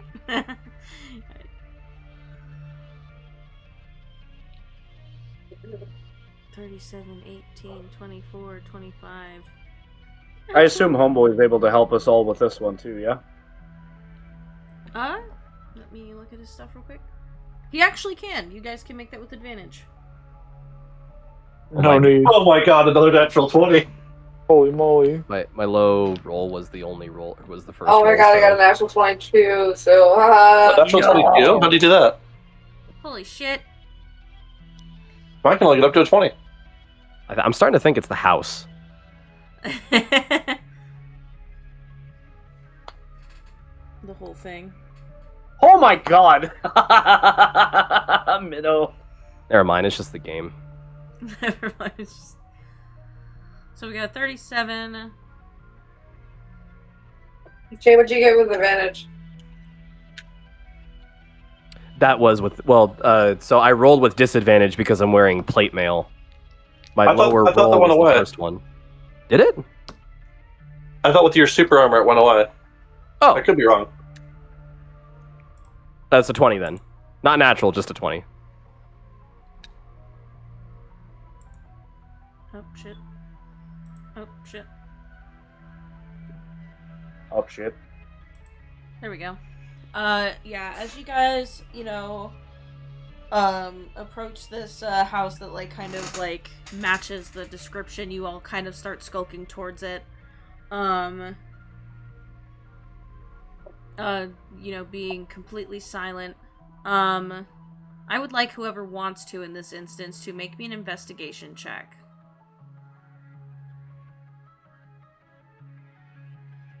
I can make it. I'm not particularly smart, but I can make it.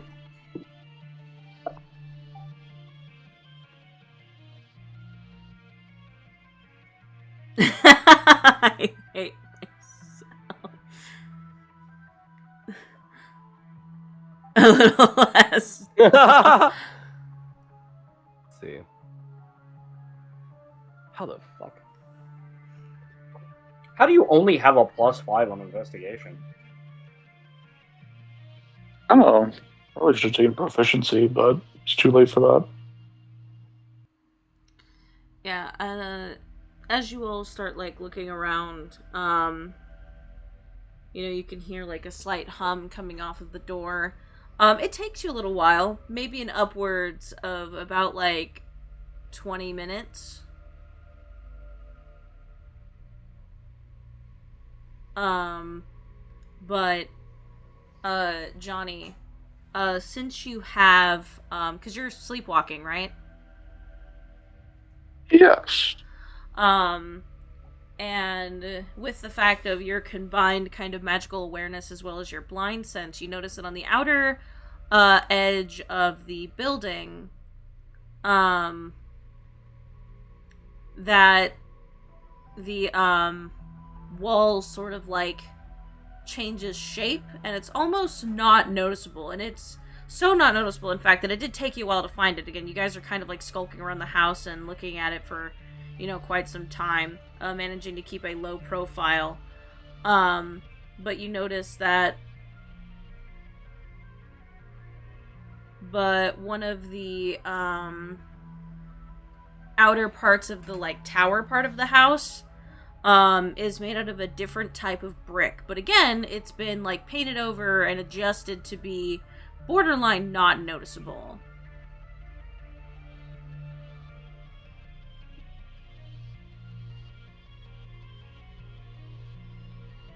Johnny will blink a couple of times, look up at it. How does it seem I could approach this? I mean? Make me an Arcana check.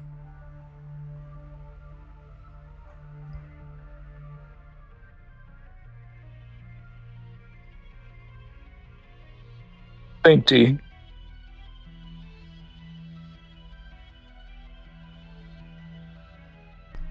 20 in Spanish, by the way.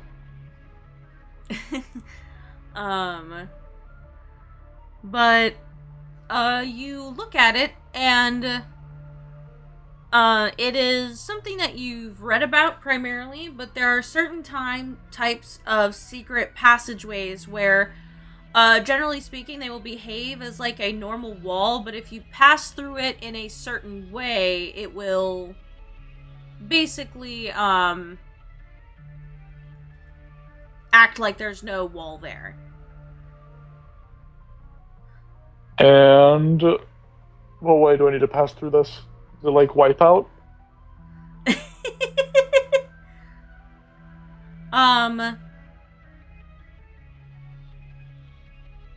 Yeah, I would say with the 20 that you can, kind of like, resonate with the thing, and it seems like, you get the inference that this one will respond if you, like, pass through it very, like, quickly. Are any cannons nearby? Oh my god, not that quickly. You don't have to die about it. Yeah, Johnny doesn't say anything. He blinks. He stares up. The party maybe starts to move on as he's contemplating. And then he's going to try and swan dive through the opening. Yeah, so you're all, like, kind of, like, skulking around trying to look for this thing, and then you see Johnny, like, look at a wall strangely, and then literally, like, do a swan dive motion, and then suddenly he is gone. I mean, this isn't the first time we've seen something like this, so I'm gonna follow him. Johnny calls out, "Make sure you swan dive through. It's the only way." Xander will swan dive. Yeah, and you notice that you pass through the wall. Well, if Johnny says so, I suppose he must be right about it. Lysol's gonna swan dive through. Yeah, so, everyone sort of, through Johnny's advice, like, quickly passes through. And then you notice that you cannot do the same thing the other way. Like, if you try to, like, go through, you will just kind of jump into the wall. And it'll hurt a little bit. And the interior of the house is mostly empty. There is, like, furniture, but it is covered in linens. There's also, like, a shit ton of boxes with, like, old food or, like, little knickknacks in it. And I mean, like, vases, plates that are on little stands that are covered in dust.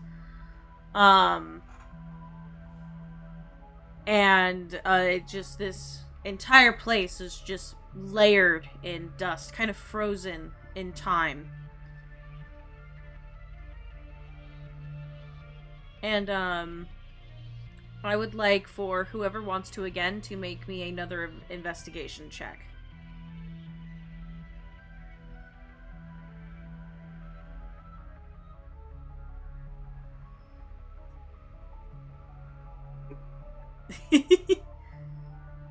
Lysel is too enthralled by the wall to be very successful in their investigation check with their total of 2. Yippee! 2. I did so well on the first one. You want me to make another one? And it's the exact same number? Ayo!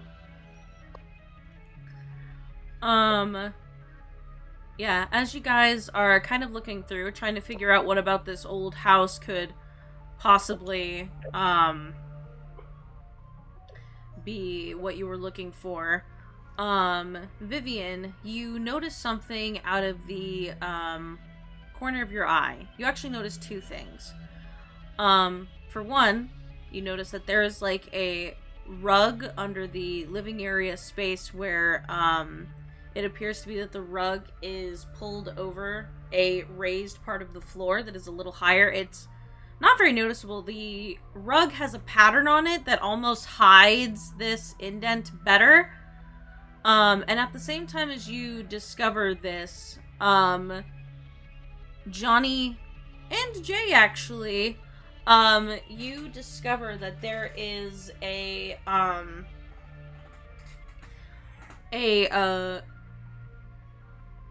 rune on the wall, on one of the, like, bricks in the wall that, like, glows very faintly, and it almost just looks like a decoration, but it is also the only decoration of its kind, and it's basically just, like, one of the bricks in the wall has, like, I guess rune is a bad way to put it, but there's, like, random, like, arcane lettering on that part of the wall. I'm going to inspect it. Yeah, go ahead and... Use Mage Hand to lift up the carpet? Yeah, When you say writing, is it like actual words? Is it, well, Johnny's gonna find out right now. Johnny, make me an Arcana check. Okay. I'll give you advantage on... Oh, wait, never mind. Can't. It's the thought that counts. 26. Yeah, Johnny, you look at this, kind of like arcane mark, and you, recognize, it's very simple, but relatively practical magic in way of, like, maintaining things. Basically, if you touch the sigil and speak its command word, you basically get it to do whatever function that it serves. Now, that could be anything. It could be, you know, unlocking a door, removing a ward from something else that is within a location. Typically, dungeons have things like these, especially, or, like, you know, places with a lot of, like, magic users. Because it's a very practical but fairly effective form of, like, security. Yeah. Does the arcane writing have the command word? It does not, but when you read it, with a 26, you see that it says, light, but, like, when you kind of, like, look at it in a certain way, you can see that the symbols are actually overlaid over another set of symbols that look very similar, but they spell a different word. And you would know that someone who just isn't super trained in magic or not paying attention and thinking that this is a normal house wouldn't see that underneath the lettering is another word that says open. But they're written in a type of arcane language where those words look almost identical to each other. Got it. And you said the decoration was what, a sconce? It's just like one of the bricks making up the wall. Okay. Light. Yeah, Johnny, we'll say this aloud. Light. Open.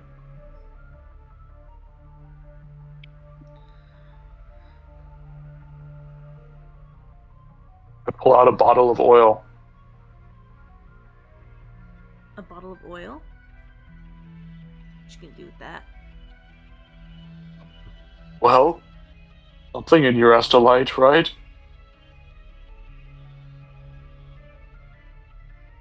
Repeat what you just said again? My Discord fucked up. I'm so sorry. Oh. Yeah, Johnny puts away the bottle of oil. No, Oh, okay. let's save burning it down for later. Oh! Princess Vivian. What do you think of this, Mistress Deshays? Also, Vivian. Mage hand, carpet lift. You lift the carpet off of the like raised space using the mage hand, and you see that there is a few wooden panels in the floor that look minusculely different than the rest of them, and there are also arcane sigils on it that only are visible if you look at it from like a certain angle. Like if you look at it like at like an angle kind of like how you would looking at the floor just walking around, you can't see them. But if you stand like directly above it and maybe like lean a little forward, you know, as if you're trying to look directly down at something as directly as possible, you can see some like glittering sigils on this part of the floor. Yeah, I will compare those sigils to the sigils on the command block. They do look similar to the one that's kind of like underneath. So not the one that just flat out says light, because it's pretty clear that this is trying to make itself look like, oh, it's just something that like lights up the room, and that it's just a little handy, it's just a little fancy, ridiculous home thing. But you can see that the two are connected. Vivian, make me your own Arcana check.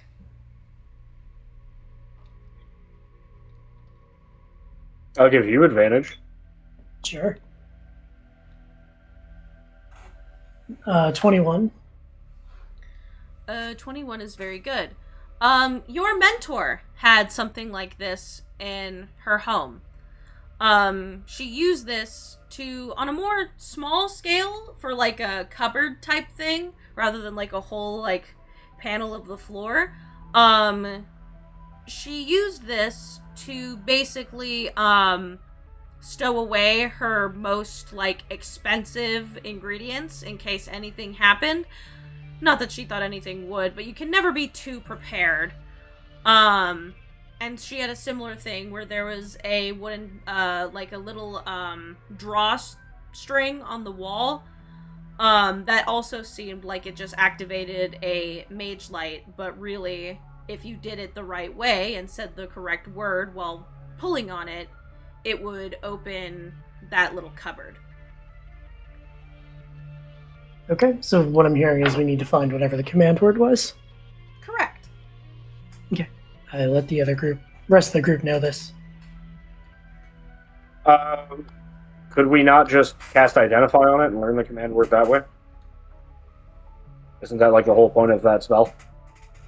You totally Is it could. an item or is it what?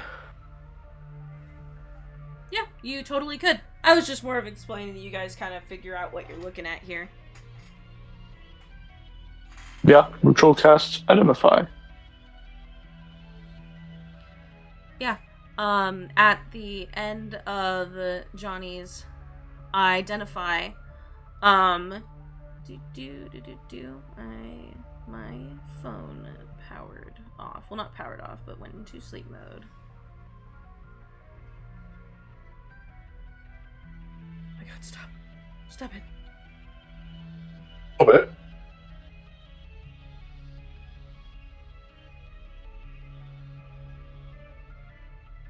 Oh my god. Oh, what the hell? Stop.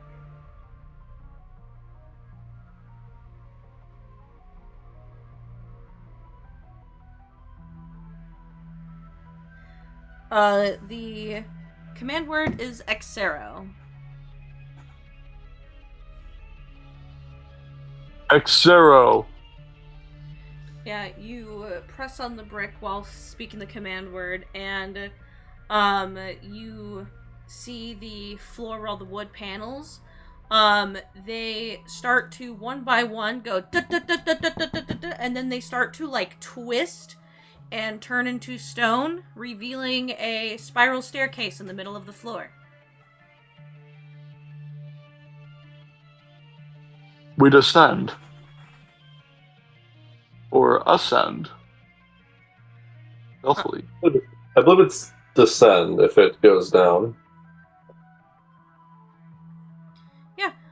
Just because it's been a few minutes, go ahead and make me another set of stealth checks, please.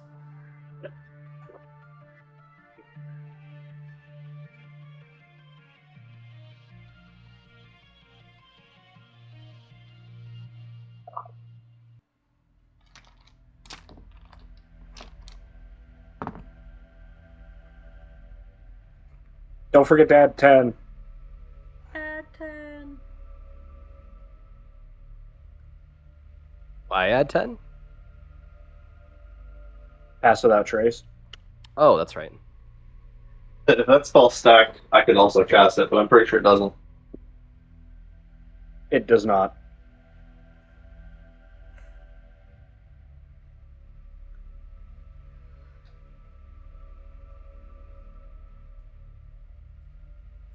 Okay, 21, 15, 16, 33. Where's Gelwood? Forgetting that I don't have disadvantage. That's where Gelwood is. Oh, man. Yippee! Yeah, you guys, creep down the stairs. It's wide enough for, like, 2 people to go at once, side by side, but you guys slowly, creep down the, stairway, and, it leads... It seems like it goes on for a while, but then it leads into, like, an open, room. And it, in the center of this room, there is a large, circular arcane sigil on the floor, and you see that the jagged sort of shapes and lines that make up this sigil look very similar to the, like, style of tattoos that the Skinari have. It almost sends a shiver down your spine to look at, that even if you're not looking at a person, just the fact that it is similar. It glows a kind of purple color, and it will, like, flash every few seconds, just get a little brighter before dimming down again. And, Liraz will say, okay. It is... We can't just walk through it, because we are not one of them. Now, I will add, I am capable of many things. I am not capable of changing our magical signatures to match those of who are allowed to pass through here.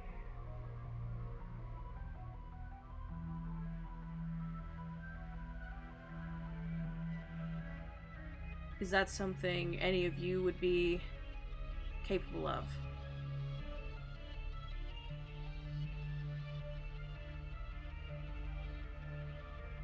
I wish I'd installed Magic Aura. I will say, because I know we took a 6-month break, in the bag of preserving, you guys do have some cut-off Skinari tattoos. Oh, yeah. Oh, shit, we did that? I have something that may suffice. Oh my god, we're metal as fuck. Sorry, I didn't want to be like, let me give you the answer, but I also knew that that was almost a year ago because we took a 6-month break, and I was like, you guys prepared for this a long time ago when you guys were in the depths. Yeah, Vivian scoffs and calls him a bitch, and then says, do we have an answer for that? Jay, out of curiosity, is going to try something real quick. Where do the Skinari usually keep the tattoos? Is it like a specific spot? Anywhere. Yes. Anywhere? Are you pulling the tattoos out right now, Vivian? Yeah. They're He's very gonna- wet. It's gross. He's gonna like look at it. He's not gonna touch it. He doesn't want to touch it. He's just gonna look at it for a second and hold out one of his arms, palm facing upwards, and on the front of his forearm, from the wrist till maybe about like halfway down, he's gonna try to mimic the pattern on his skin and see if he can shapeshift in such a way that the pigment of his skin looks like ink in those areas. I'm pretty sure that the Skinari tattoos themselves are themselves magical. Yeah. They are. That is why you cut them off. I know that. I'm just saying, like, he doesn't know if he's ever going to actually need to use this. He's just curious. He just wants to see if he can do it. He's never tried to give himself a tattoo before. You are able to make marks that resemble the Skinari tattoos, yes, because you've, witnessed them. Okay. Oh wow, that's a. Hopefully, I never need to use that ability, but now we at least know that I can trick somebody if I need to.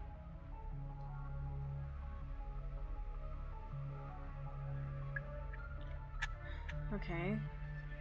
You might be able to. You might be able to. Oh god! Oh, that was so gross.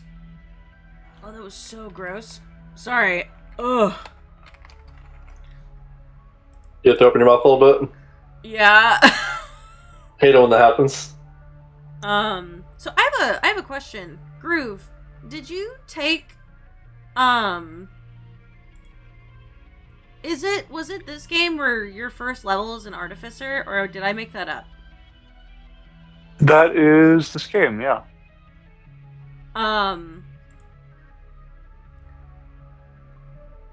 Johnny, you know, with the fact that you guys still have these tattoos, it would be a pretty difficult check, but you could use your magical tinkering feature to match the aetheric signatures of the tattoos with your party. Interesting. Do we need it right now, or can we just use the tattoo to get through?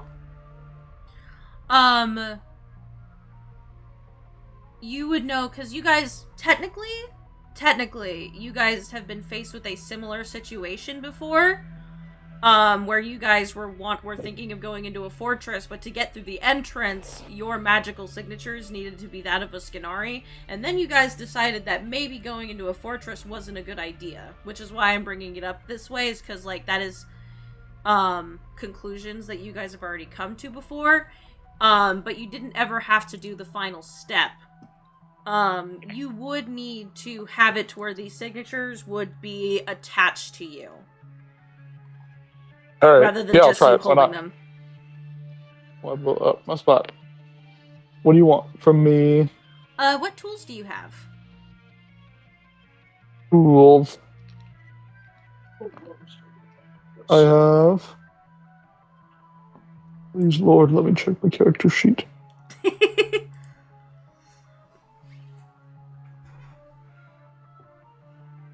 Cobblers, painters, poisoners, smiths, thieves, and tinkers. Cobblers was like the shoe stuff, right? Yeah, shoes. But it has like a sort of leatherworking or stitching supplies in it? Maybe. Let's see. Cobblers. Oh, my dog just scared the shit out of me. Hammer, awl, knife, shoe stand, cutter, spare leather, thread. Yep. No, of course you're not gonna actually, stitch. Okay, Marvel, can you go lay down? I'm not in danger. I'm just excited because of game. Yeah, I'm okay. Yeah, I'm good.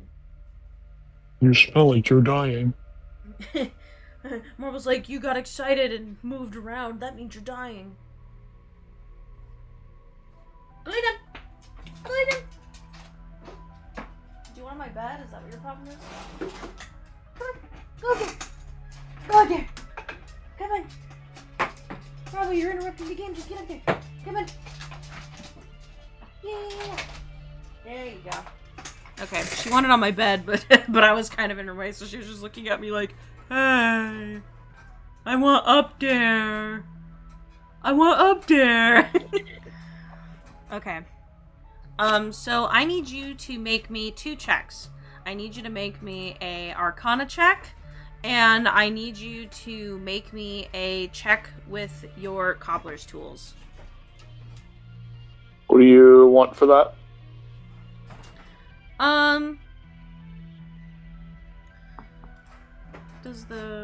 Do they have a check normally associated with it? Nope. Okay. Because this is magical, this is less of you physically using cobbler's tools. It's more of like a magical premise. I will say you can use intelligence for that one as well. Wahoo. I'm gonna wake up for the intelligence check to guide myself. 24 and 23. Alright. The DCs for those were both 20. So, essentially, here is what happens. Again, sorry if that was strange, by the way. I didn't want to make you guys make a bunch of checks for, like, a plan that you've already thought of doing another time. I just thought that'd be kind of weird. Because it was only, like, a month ago in game time for your characters.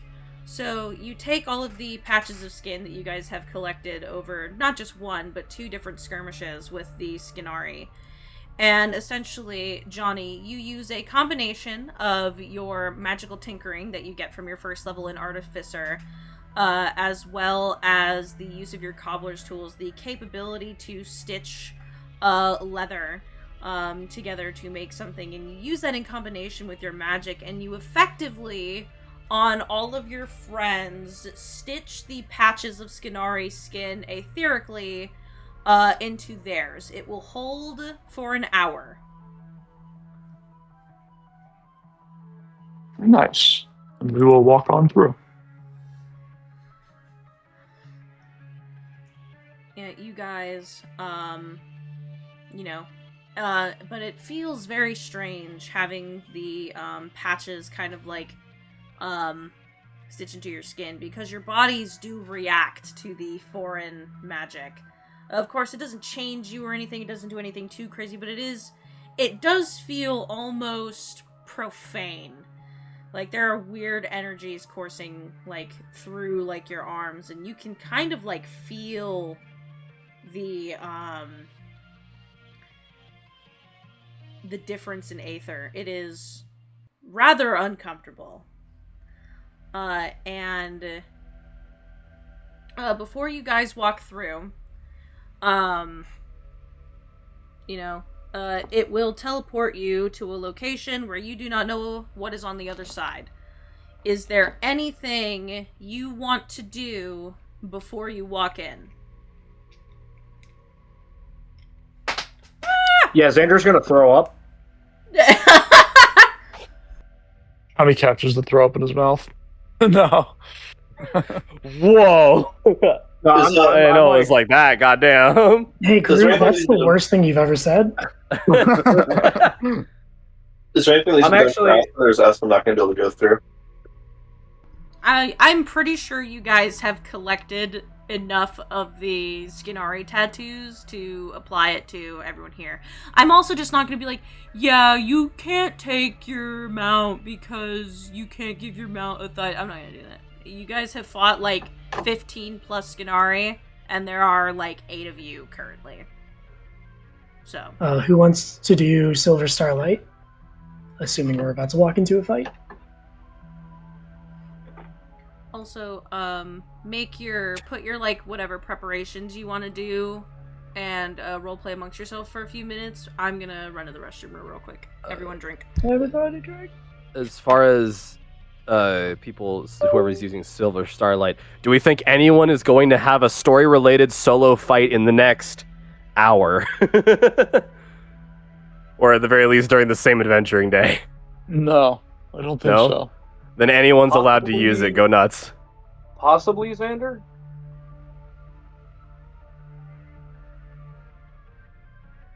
But, I I mean- mean, if it comes down to it, I can just cast it myself, because I have big boy spell slots. So, I mean, no big deal. Lysol has also declared war against the Skinari.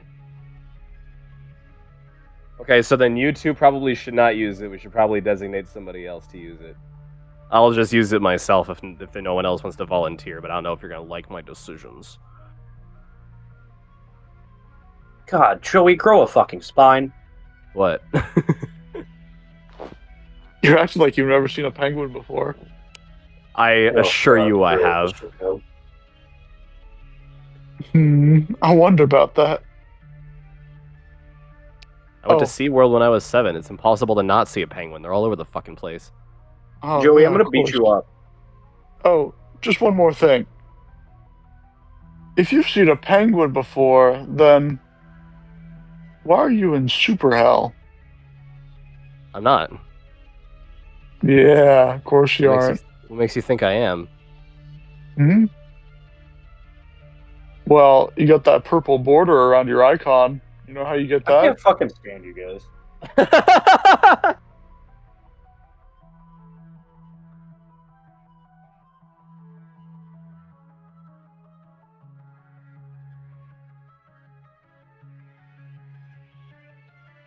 I'm ready to go. Bringing in the skeletons. Bringing in plenty of illusory copies. Is there illusory?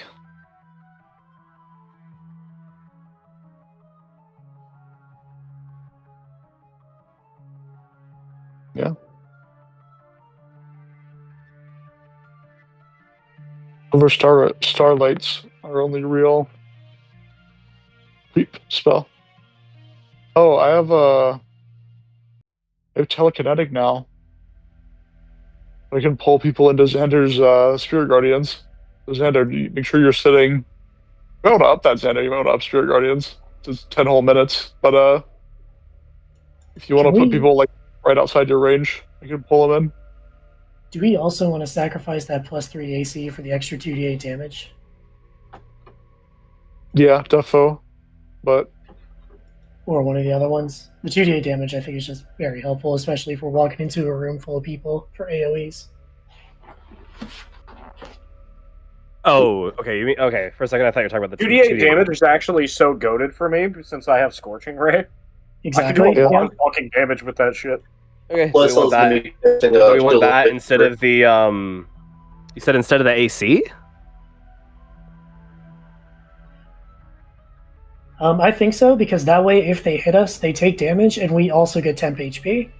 That is true. Yeah. Oh yeah, I get it now. Because if the AC is too high on like the squishier people, then they won't Yeah. get hit as often, and they won't be able to Not- benefit. Okay, Not to that makes mention sense. that if we deal half damage back to them, we also deal an additional 2d8 on top of that. Yeah. Also, Chaspa, please make any pre-fight, pre-not leavable dungeon, perhaps. So, like, the dungeon isn't leavable, you say? I'm trying to extrapolate. Maybe Chess is saying this is going to be a one-way trip. We're all gonna die. All right, now that I've done shopping that, one again second. before we leave. We are all gonna die? Shit. That being said, if it's going to be a big fight right off the rip, do we want to call it early, or are we going to be able to finish this in time? Because I need to start getting ready around 9:45 for work, and Pretty make this sleepy. really out of business. Personally, I'm amicable to that. Yeah, let's just save it for next session. Unless Like, I am thinks all it's for gonna a be, big like, fight, but I 10 don't want to like minutes. rush it. Yeah. I don't know, Chas is going to take like 5 minutes to get back, so, like, you know. I was gonna Hey, take like Chess is- 30 minutes shitting. If we get through the door and there's like a single goblin, It's just at the end. unfortunately it's Vivian's evil clone, her doppelganger, if you will, which she kills on sight. I mean, hey, I'm not trying to say anything bad about Vivian, but I feel like all of us versus one Vivian clone, that clone has like 6 seconds to live at most. All of us versus us. Yeah. No, All like of us the only person that I think would give us like maybe a little bit of trouble is like maybe Joe would. Johnny's kind of like an encounter at this point. With Johnny with prep time is I don't know. It'd be 2 rounds at least with the skeletons, the zombie, yeah. Johnny, It's true. the fucking He does have backup. Black Phillip. So, yeah, I'll we can call it early so that way we can just, like, do, like, the dungeon just right off rip from the start of the session and go in that way. But here's what happens when you guys all walk through. For one, it is a weird feeling. It's tingly, it makes your head kind of hurt, not enough to deal damage, and nothing, like, happens to you. But as you all pass through, you guys get dropped, in a room, that has a similar, sigil, to it as the one that you came in on.